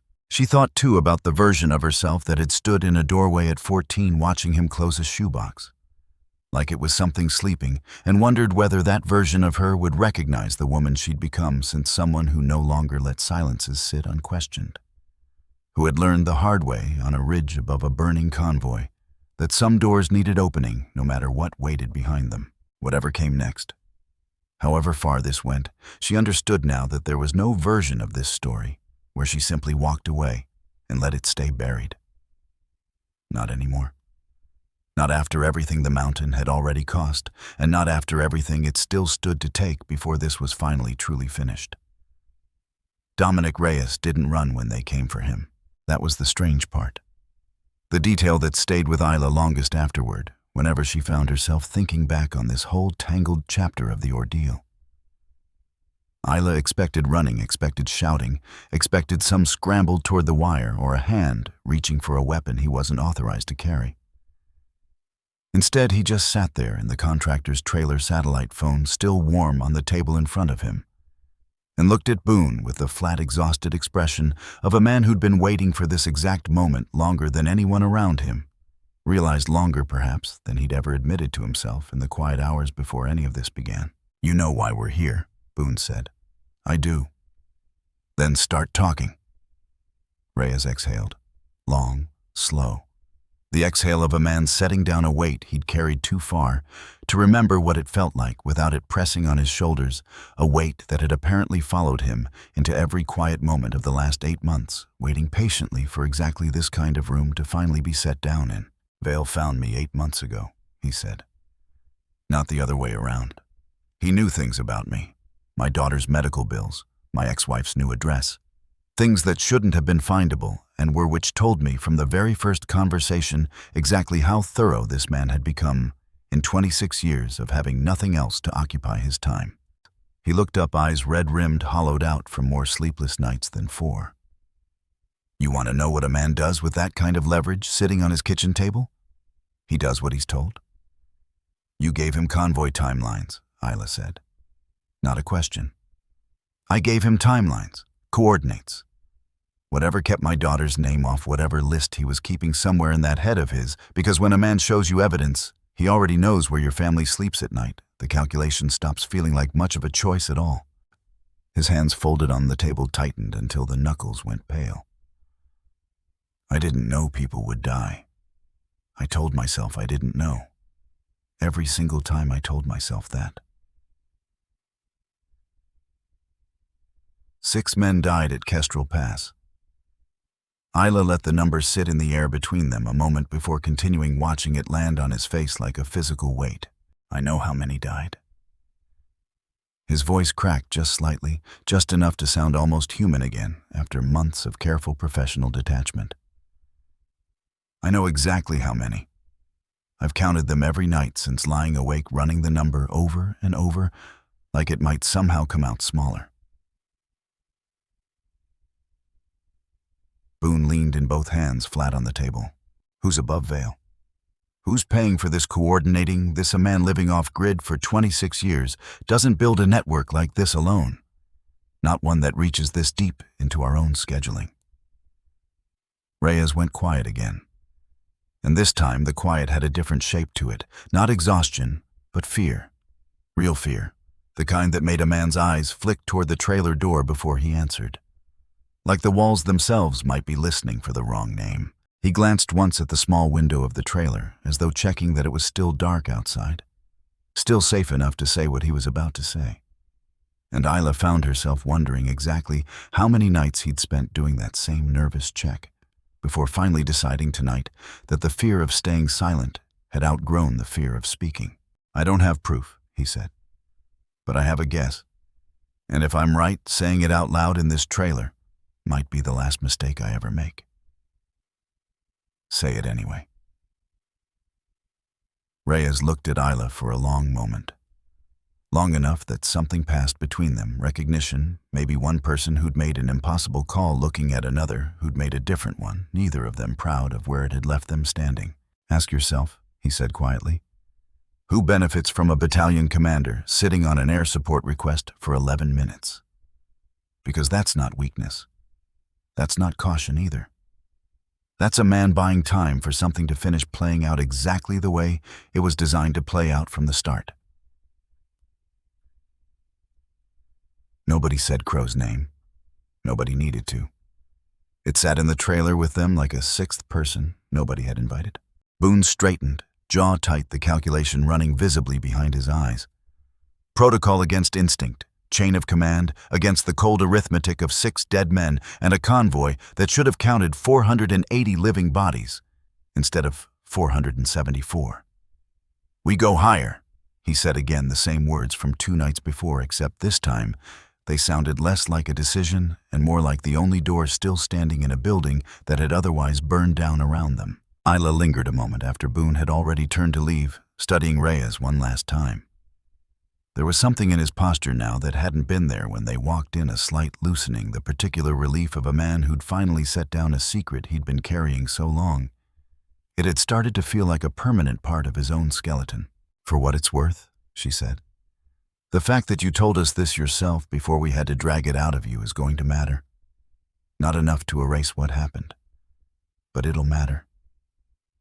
6 men, Reyes said again, quiet almost to himself. "It won't ever feel like it matters enough." "No," she agreed.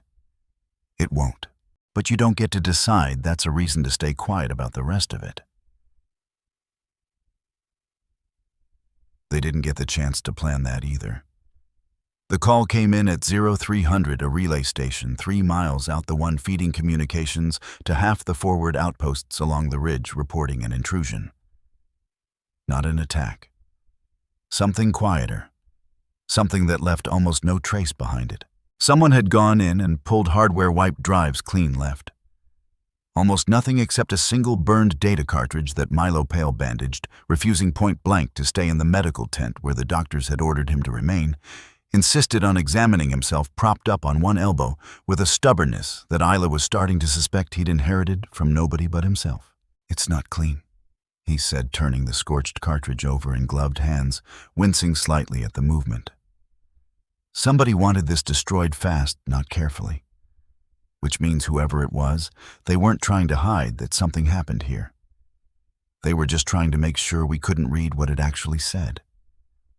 "But," Isla asked, already knowing there was one, the way there always was with Milo, "but nothing's ever completely gone." He managed something close to a smile, thin and tired, but real. "Give me an hour."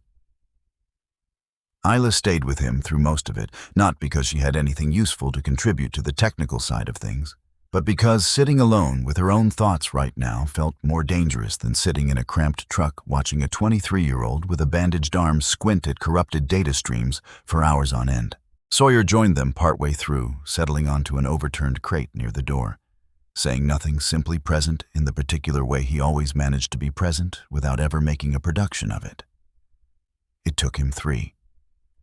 And when he finally looked up from the salvaged fragments glowing on his makeshift rig, his face had gone the particular shade of white that meant whatever he'd found was worse than anyone in the tent had braced themselves for. And nobody in that tent had been bracing for much good news to begin with. "There's a personnel file buried in here," he said. "Encrypted, mostly destroyed, but I pulled enough of it. It's old. 26 years old." He turned the screen toward Isla, hands not quite steady. "It's about an operation. A joint unit, an overrun position, an extraction called off mid-mission." Isla's chest went tight before her mind even caught up to why it should. "Say the names." "Ground Team Commander, Milo read, voice careful, like he already understood what he was about to hand her, and wished briefly that he wasn't the one holding it. Master Sergeant Walton Marrow. A pause. Authorizing officer who called off the extraction. Another pause, longer this time, the kind that meant he'd rather not finish the sentence at all if there was any way around it. Captain Nathaniel Crow. The tent went silent in the specific way silence goes when something has just become unbearably, undeniably true. When there's no longer any room left to hope it might mean something other than exactly what it says. He was there, Isla said, and her own voice sounded strange to her, distant, like it belonged to someone standing several feet outside her own body. Crow was the one who left Vale behind. Not just left him behind, Milo said, scrolling further, the words coming slower now, more careful, like he was handling something that might still explode. The file says the extraction was called off, with confirmed hostiles still actively engaging the position. Called off early, before the window closed. Which means it wasn't a hard call, Boone finished quietly. It was a choice. Because that was the thing sitting underneath all of it now, the thing Isla's father had swallowed for 26 years and never once let out, except one name whispered by accident in a study she wasn't supposed to have been standing in that night. Her father hadn't ordered the abandonment. Her father had been the one on the ground fighting to hold a position long enough for an extraction that got called off above his head by a man who was at this very moment sitting in an office 300 yards away, pretending an 11-minute silence had been nothing more than reasonable caution under pressure. He's been protecting this for 26 years, Isla said. And Vale's been alive out there the whole time, watching, waiting, building something out of the fact that nobody ever came back for him when it mattered. That's motive, Boone said. That's not proof he orchestrated the leak or the ambush or any of it. No, Isla agreed, but it's proof he had every reason to make sure nobody ever found Vale alive to ask him about it. And it's proof that if Vale ever surfaced again, Crow would need him gone fast, quiet, deniable, buried under an ambush that could be blamed on nothing but bad luck and bad terrain and a valley that swallows things whole. The pieces didn't just fit. They locked hard into a shape that made Isla's stomach turn over slowly, like something rotating into place that she wished would stop. He didn't just fail to send air support, she said slowly, working it through out loud, one piece at a time. He needed the convoy to take losses, enough losses that command would authorize a full sweep of the ridge, a sweep with orders to eliminate, not capture. She looked up. He's not trying to stop Vale from talking. He's trying to make sure Vale never gets the chance to talk to anyone at all. Sawyer had gone very quiet during all of this, arms crossed, jaw set, and when he finally spoke, his voice carried none of its usual flatness. 26 years I've served alongside men who wear that same rank, he said. Watched most of them earn it the hard way. It's a particular kind of ugly finding out one of them's been letting an innocent man's name rot in a file drawer to protect his own. He shook his head slowly. Doesn't happen often. When it does, it happens exactly like this, quietly, patiently, over a length of time long enough that everybody who might have caught it the first year has either transferred out or died waiting. We're not waiting any longer, Boone said. Boone stared at her for a long moment. Then he picked up the radio. Get me eyes on Crow's office, he said. Now. They were too slow. Or Crow was too fast. It didn't matter which in the end. Because by the time Boone's team reached the command tent, Crow was already gone, and so was the small security detail that should have been standing outside his door at that hour.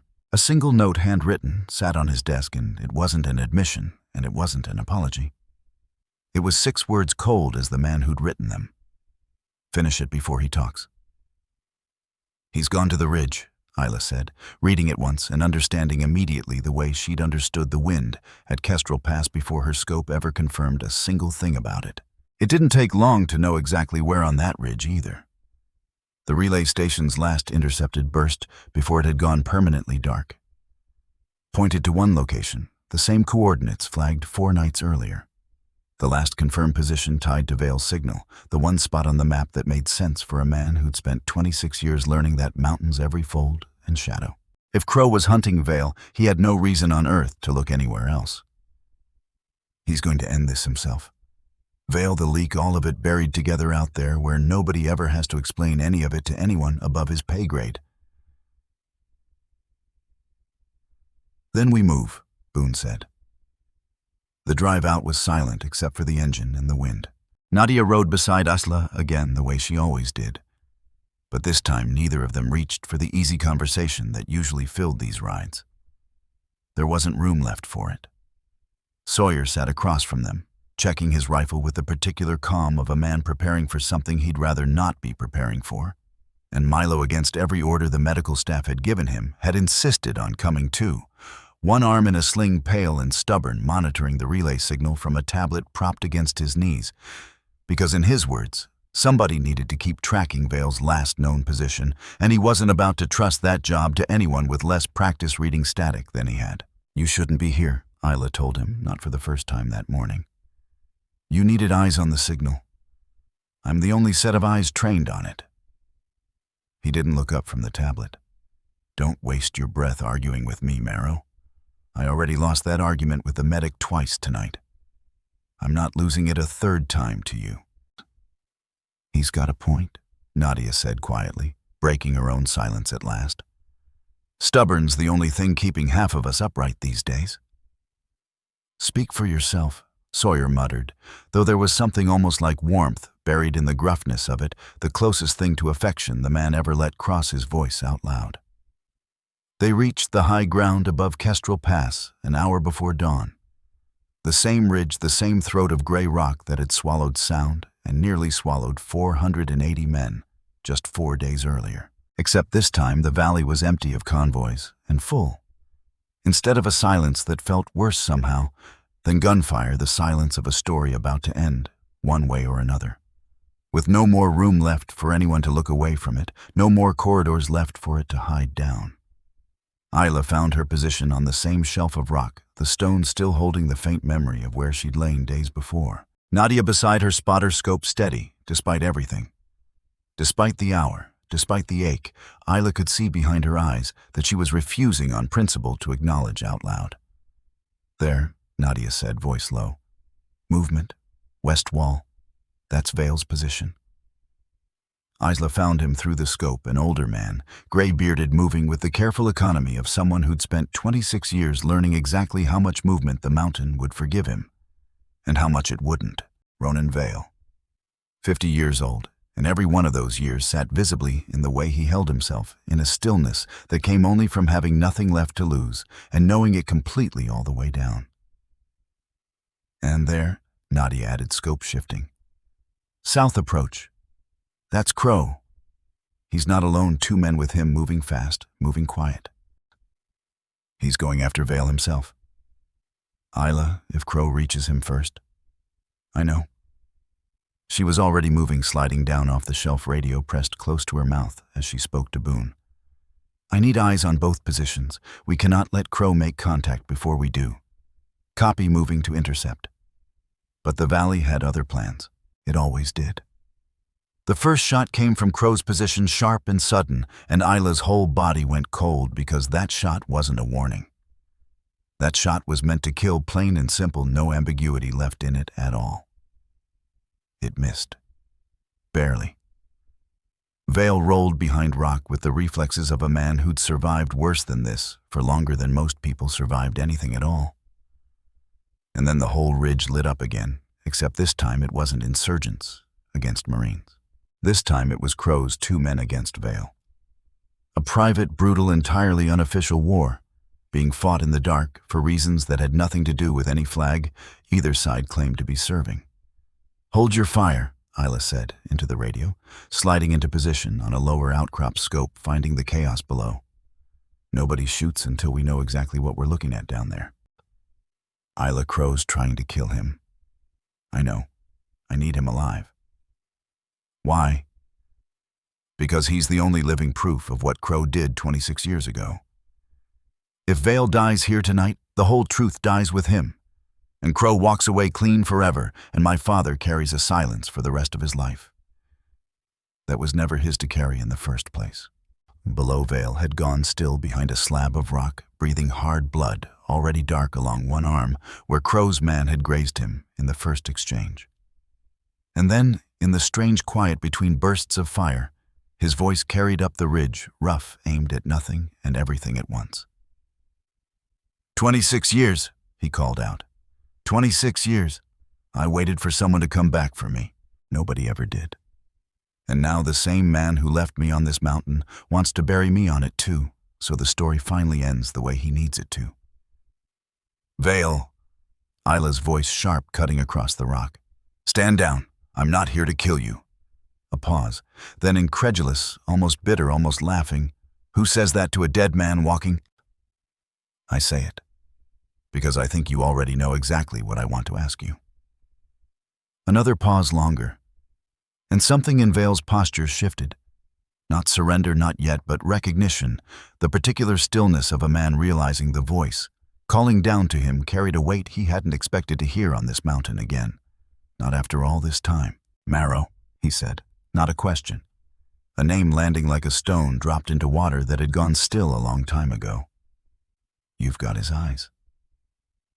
You knew my father? I served with your father. His voice cracked just slightly, just enough to prove 26 years hadn't scraped every feeling out of him. After all, not completely, not the ones that mattered most. He fought for that extraction call right up until they cut the radio on him. It wasn't him who left me. It was the man about to put a bullet in me right now. The same man who spent every year since making sure nobody ever asked the question out loud. Below, gunfire cracked again closer, and Isla's scope found Crow himself, this time moving fast, for a man his age, weapon raised, face set in the particular blank expression of someone who had already decided the outcome and just needed the world to catch up to the decision he'd made. Crow! Isla's voice louder now, carrying across the ridge like something physical. Something with weight enough to land. Stand down. This ends now. Crow didn't stop moving. You don't understand what you're interfering with, Corporal. I understand you left a man on this mountain 26 years ago, and you've spent every year since making sure nobody found out. I understand you sat on air support 4 nights ago. So this convoy would take enough losses to justify a sweep that would kill him quietly, permanently, before he could ever tell anyone what you did to him. Silence. Real silence this time, the kind that meant she'd landed the shot, even without ever pulling a trigger. He would have destroyed everything, Crow said, finally, voice tight, almost pleading now, in a way Isla hadn't expected from him. My career, my family. 26 years and one man's grudge was going to undo every bit of it in a single afternoon. It's not a grudge, Vale called out, blood-soaked and furious, and somehow underneath it all, still achingly tired. It's the truth, Crow. It's just the truth, finally, after 26 years of you making sure nobody had to look at it directly. The truth, Crow said, and something in his voice cracked just slightly. The composure he'd carried through their office conversation days earlier, finally giving way under the weight of everything closing in around him at once. The truth doesn't feed a family. The truth doesn't pay for a daughter's college or a wife who spent 30 years believing she married a hero. You want the truth told, Vale, fine. But some of us learned a long time ago that the truth is a luxury, and I was never in a position to afford it. Crow raised his weapon. And that was the moment everything happened at once. Crow's finger tightening on the trigger, Isla's breath catching hard in her chest, the 4-count rhythm her father taught her collapsing into something faster, sharper. No room left for hesitation of any kind. She didn't think. She fired. The round took the weapon out of Crow's hand before it could discharge a shot her father would have been proud of and horrified by, in equal measure, close enough to a man's fingers that a single inch of error would have taken them off entirely. Crow screamed, staggered back, and in the chaos that followed, his 2 men turning uncertain. Now weapons swinging toward positions they no longer understood how to read. Boone's team finally closed the distance, and the fight that had been building for 26 years ended not in gunfire, but in the specific undignified sound of a man being restrained, disarmed, and dragged away from a mountain that had already taken everything else it was owed from him, one way or another. It wasn't clean. It wasn't over yet. In the scramble to secure Crow's men, one of them broke free weapon still in hand and turned it not toward Isla or Vale, but toward Nadia, who'd come down off the ridge to help secure the position and hadn't seen him coming from the dark angle where the rock folded back on itself out of her line of sight until it was almost too late. Nadia. Isla's voice tore out of her before her mind had even finished processing the shape of the threat. The shot came fast. Faster than Isla could close the distance, faster than her own rifle could swing to bear on the target. Nadia went down, and the world narrowed to exactly that single point the way it always did. In the worst moments, everything else falling away except the sight of her closest friend hitting the ground hard against gray rock that didn't care whose blood it drank next. Isla's return shot was instant, reflexive, precise, in the way that only years of training could make a person precise, even while something inside them was screaming louder than any radio traffic ever had. The threat ended. It didn't matter. She was already moving on her knees, beside Nadia, hands pressing hard against the wound, the way Sawyer had pressed against Milo's 4 nights before, the same desperate arithmetic of pressure and time and how many minutes a medevac bird actually needed to close the distance between a battlefield and a hospital bed. "Stay with me," Isla said, voice cracking on every word. "Nadia, stay with me. You don't get to, you promised. You said I'd ask my father when I got home. You don't get to not be there when I finally do." Nadia's eyes found hers, glassy distant, but present, still fighting to stay present. "Told you," she managed faint bad luck, making promises before a mission. "Don't you dare joke right now." "When else?" Nadia whispered, "would I joke?" The bird came. 6 minutes that felt like 6 years, stretched end to end, and then hands other than Isla's took over. Hands trained for exactly this kind of moment, and Isla stood in the gray light of almost dawn, watching the helicopter lift off the ridge with the person who'd called her by her first name. Without it sounding like an accusation, not knowing yet, not for 3 more agonizing hours, whether she'd ever get the chance to hear that particular sound again. She lived. Barely, the surgeon said later in the specific flat tone doctors used when barely was still a word worth celebrating out loud. The round had missed everything that couldn't be repaired.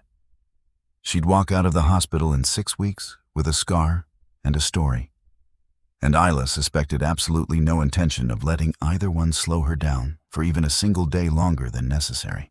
But that came later.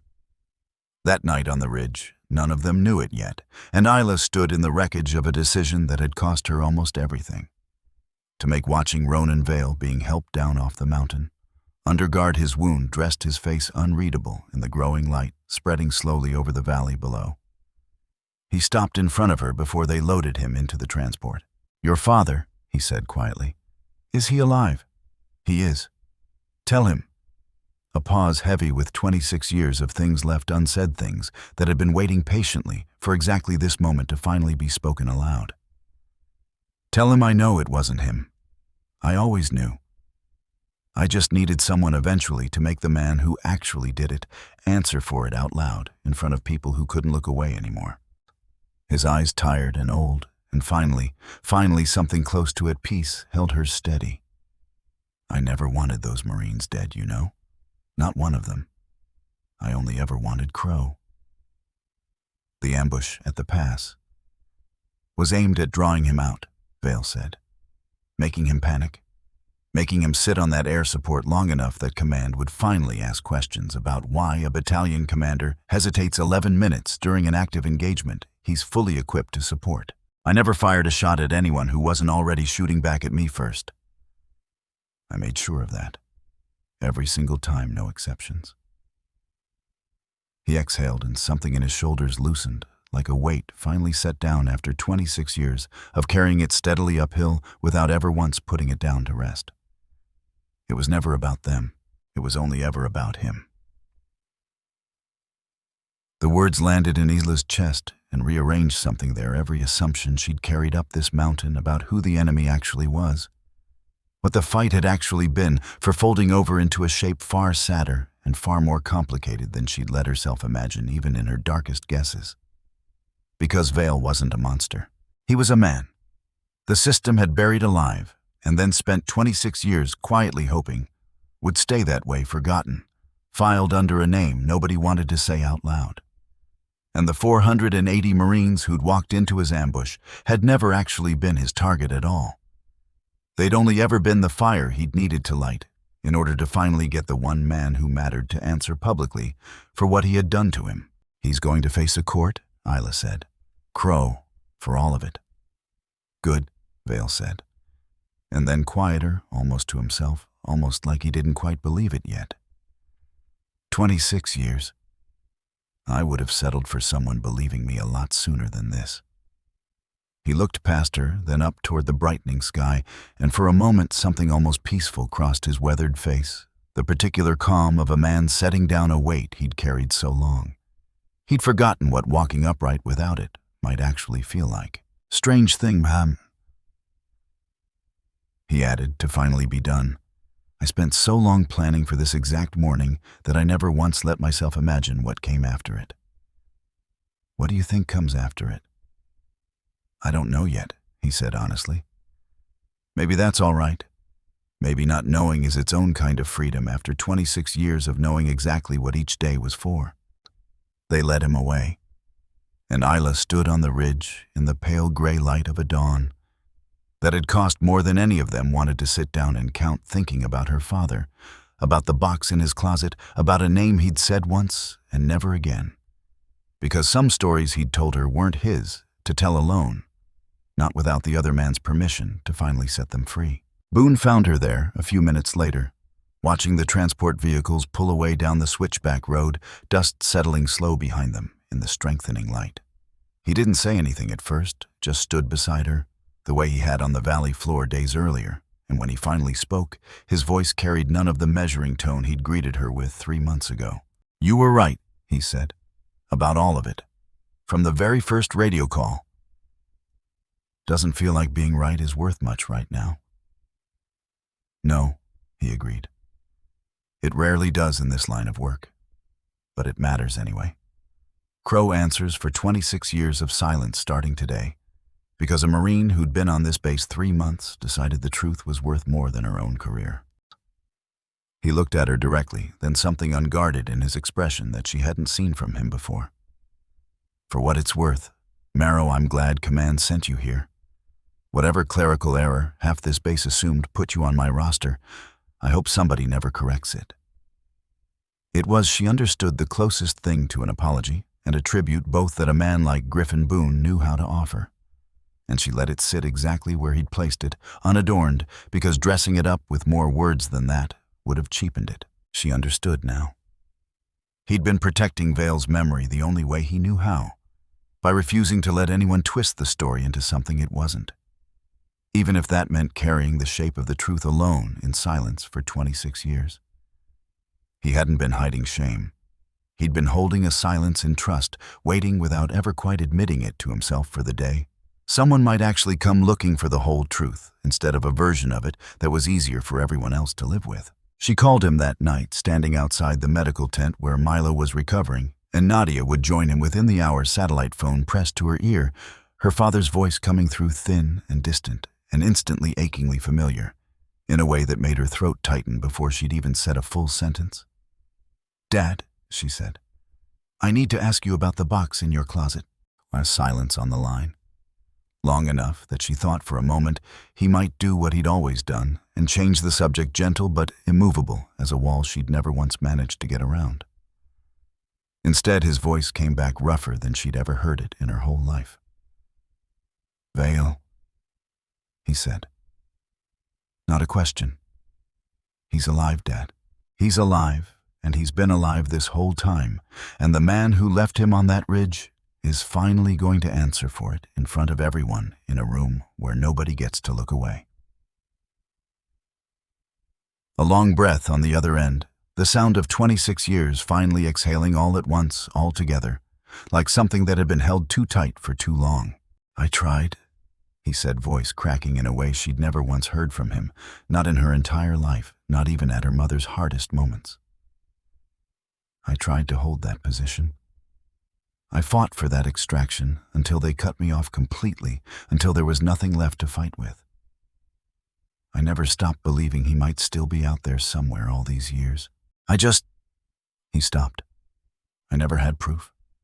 And a story without proof standing against a commanding officer's word isn't a story anyone with power is inclined to listen to. So I carried it instead. Because it was mine to carry, even if I couldn't do a single thing with it. You don't have to carry it alone anymore. No, he said softly, and something in his voice finally loosened. I suppose I don't. They stayed on the line longer than either of them had expected, to the satellite connection crackling faintly with distance. And for a while neither of them said much of anything at all, content simply to sit in the shared quiet of a silence that had finally been given permission to end. When her father spoke again, his voice had steadied, though it still carried something raw underneath it, that she suspected would take a long time yet to fully heal over. Your mother's going to want to hear this from you, he said. Not from me. She spent 26 years watching me carry something I never let her help with. She deserves to hear the ending from the person who actually went and found it. I'll tell her when I get home. You keep saying that. When you get home. I mean it this time. I know you do, he said, and for the first time in the whole conversation, she heard something that sounded almost like pride threaded through the exhaustion in his voice. You did something I never had the proof or the nerve to do myself, Isla. Don't you dare let anybody, including yourself, tell you that I wasn't extraordinary. 3 weeks later, they held a memorial on the base. For the 6 men lost at Kestrel Pass, flags folded corners, names read aloud into a wind that carried them out over the same ridge where all of it had started, all of it the whole long unraveling thread. Isla stood beside Boone, beside Sawyer, beside Milo in a wheelchair. He swore loudly, and often he'd be out of within the month, beside Nadia leaning on a cane, and refusing on principle to sit down for any part of the ceremony, no matter how long it ran. The chaplain's voice carried each name out over the assembled formation, and after everyone, a corresponding rifle volley cracked into the cold morning air, sharp and final. The same sound that had once meant something entirely different to every person standing in that formation, and would likely mean something different again the next time any of them heard it, fired somewhere far from a memorial service. Isla found herself watching the young corpsman from the valley floor, the one who'd knelt beside a body bag with that particular hollowed-out expression, and saw that some of the color had come back into his face since then. Not all of it, but enough to suggest healing was at least underway, slow and uneven as it always was. Afterward, away from the crowd, Isla walked the perimeter alone, rifle case in hand, the same watchtower where this had all begun. Rising against a sky gone soft in gold at the edges, the same tin can somewhere out past the fence post, long since replaced, long since forgotten by everyone but her. Crow's court-martial would take months. The process slow and grinding. In the particular way, military justice always seemed to move, but it moved forward, and it did not stop, and it did not quietly disappear, the way 26 years of silence once had. Reyes would face his own reckoning, tempered slightly by cooperation and the particular mercy reserved for men who'd been cornered rather than corrupted from the start, a distinction the review board seemed willing eventually to take seriously. Vale's case moved slower, still tangled, as it was in questions of desertion and survival, that no simple ruling could fully untangle in a single hearing or even several. But his testimony against Crow carried a weight no one on that board could easily dismiss. And the record he'd kept, without anyone ever asking him to keep it, every shot fired only in answer to one already fired at him, first logged and time-stamped with the same patient discipline he'd used to survive 26 years alone, on a mountain spoke for him in ways that 26 years of silence never could have managed on its own. The review board granted him conditional clemency within the year, a decision that made the news for exactly one cycle, and then quietly faded the way most true things eventually do once the immediate danger has passed. He wrote Walton Merrow a single letter afterward, 4 lines long, thanking him for never once believing the official story, even after 26 years of having no proof at all to back that belief up. Nothing but a name, he refused to stop saying to himself in the dark. Walton kept the letter in the same box in his closet next to the citations and the patch that matched nothing. And for the first time in 26 years, he read every word of it out loud to his daughter, sitting together on the porch, where her mother still waited every evening at 6 out of habit, out of love, out of a stubbornness that ran clean through the whole family like a vein of something unbreakable. Isla climbed the watchtower ladder one last time before the unit's rotation home and settled against the railing looking out over Kestrel Pass in the gold early light. The wind found her the way it always did, cold thin, carrying the particular silence of a mountain that had finally been allowed to stop, keeping a secret it had never wanted to keep in the first place. She thought of her father, of Nadia's laugh echoing across a cot in the medical tent, of Milo's stubborn refusal to stay down for longer than the doctors demanded, of a broken order given on a night when waiting any longer would have cost far more than disobedience ever could. She thought of Ronan Vale's voice on that ridge. It was never about them. It was only ever about him, and understood finally standing in the same spot where all of it had first begun, that the bravest thing she'd done hadn't been the shot that saved 474 men. It had been the choice to keep asking questions after the shooting stopped, to follow the truth even when it led somewhere far more complicated than a clean, simple victory. To believe that some silences, no matter how long they'd been kept, no matter how carefully guarded, were always worth breaking open. In the end, whatever it cost the person brave enough to do the breaking.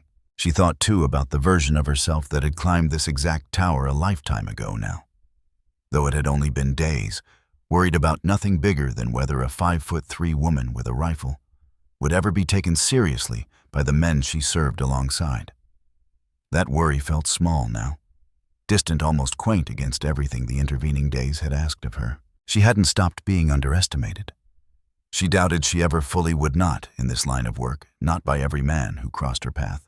But she understood now, standing in the gold morning light, that being underestimated and being wrong about your own worth were two entirely different things, and only one of them had ever actually mattered. She stayed on the tower until the sun cleared the ridge completely, gold light spilling down into the valley below, chasing the last of the gray dawn ahead of it. Then she climbed down, rifle case in hand, and went to find the people who'd carried all of this with her. Because some things she understood now, standing exactly where it had all begun, 4 days and 26 years ago, were never meant to be carried alone. Not by her. Not by her father. Not by a man who'd spent half his life on a mountain waiting for someone, anyone, to finally come looking.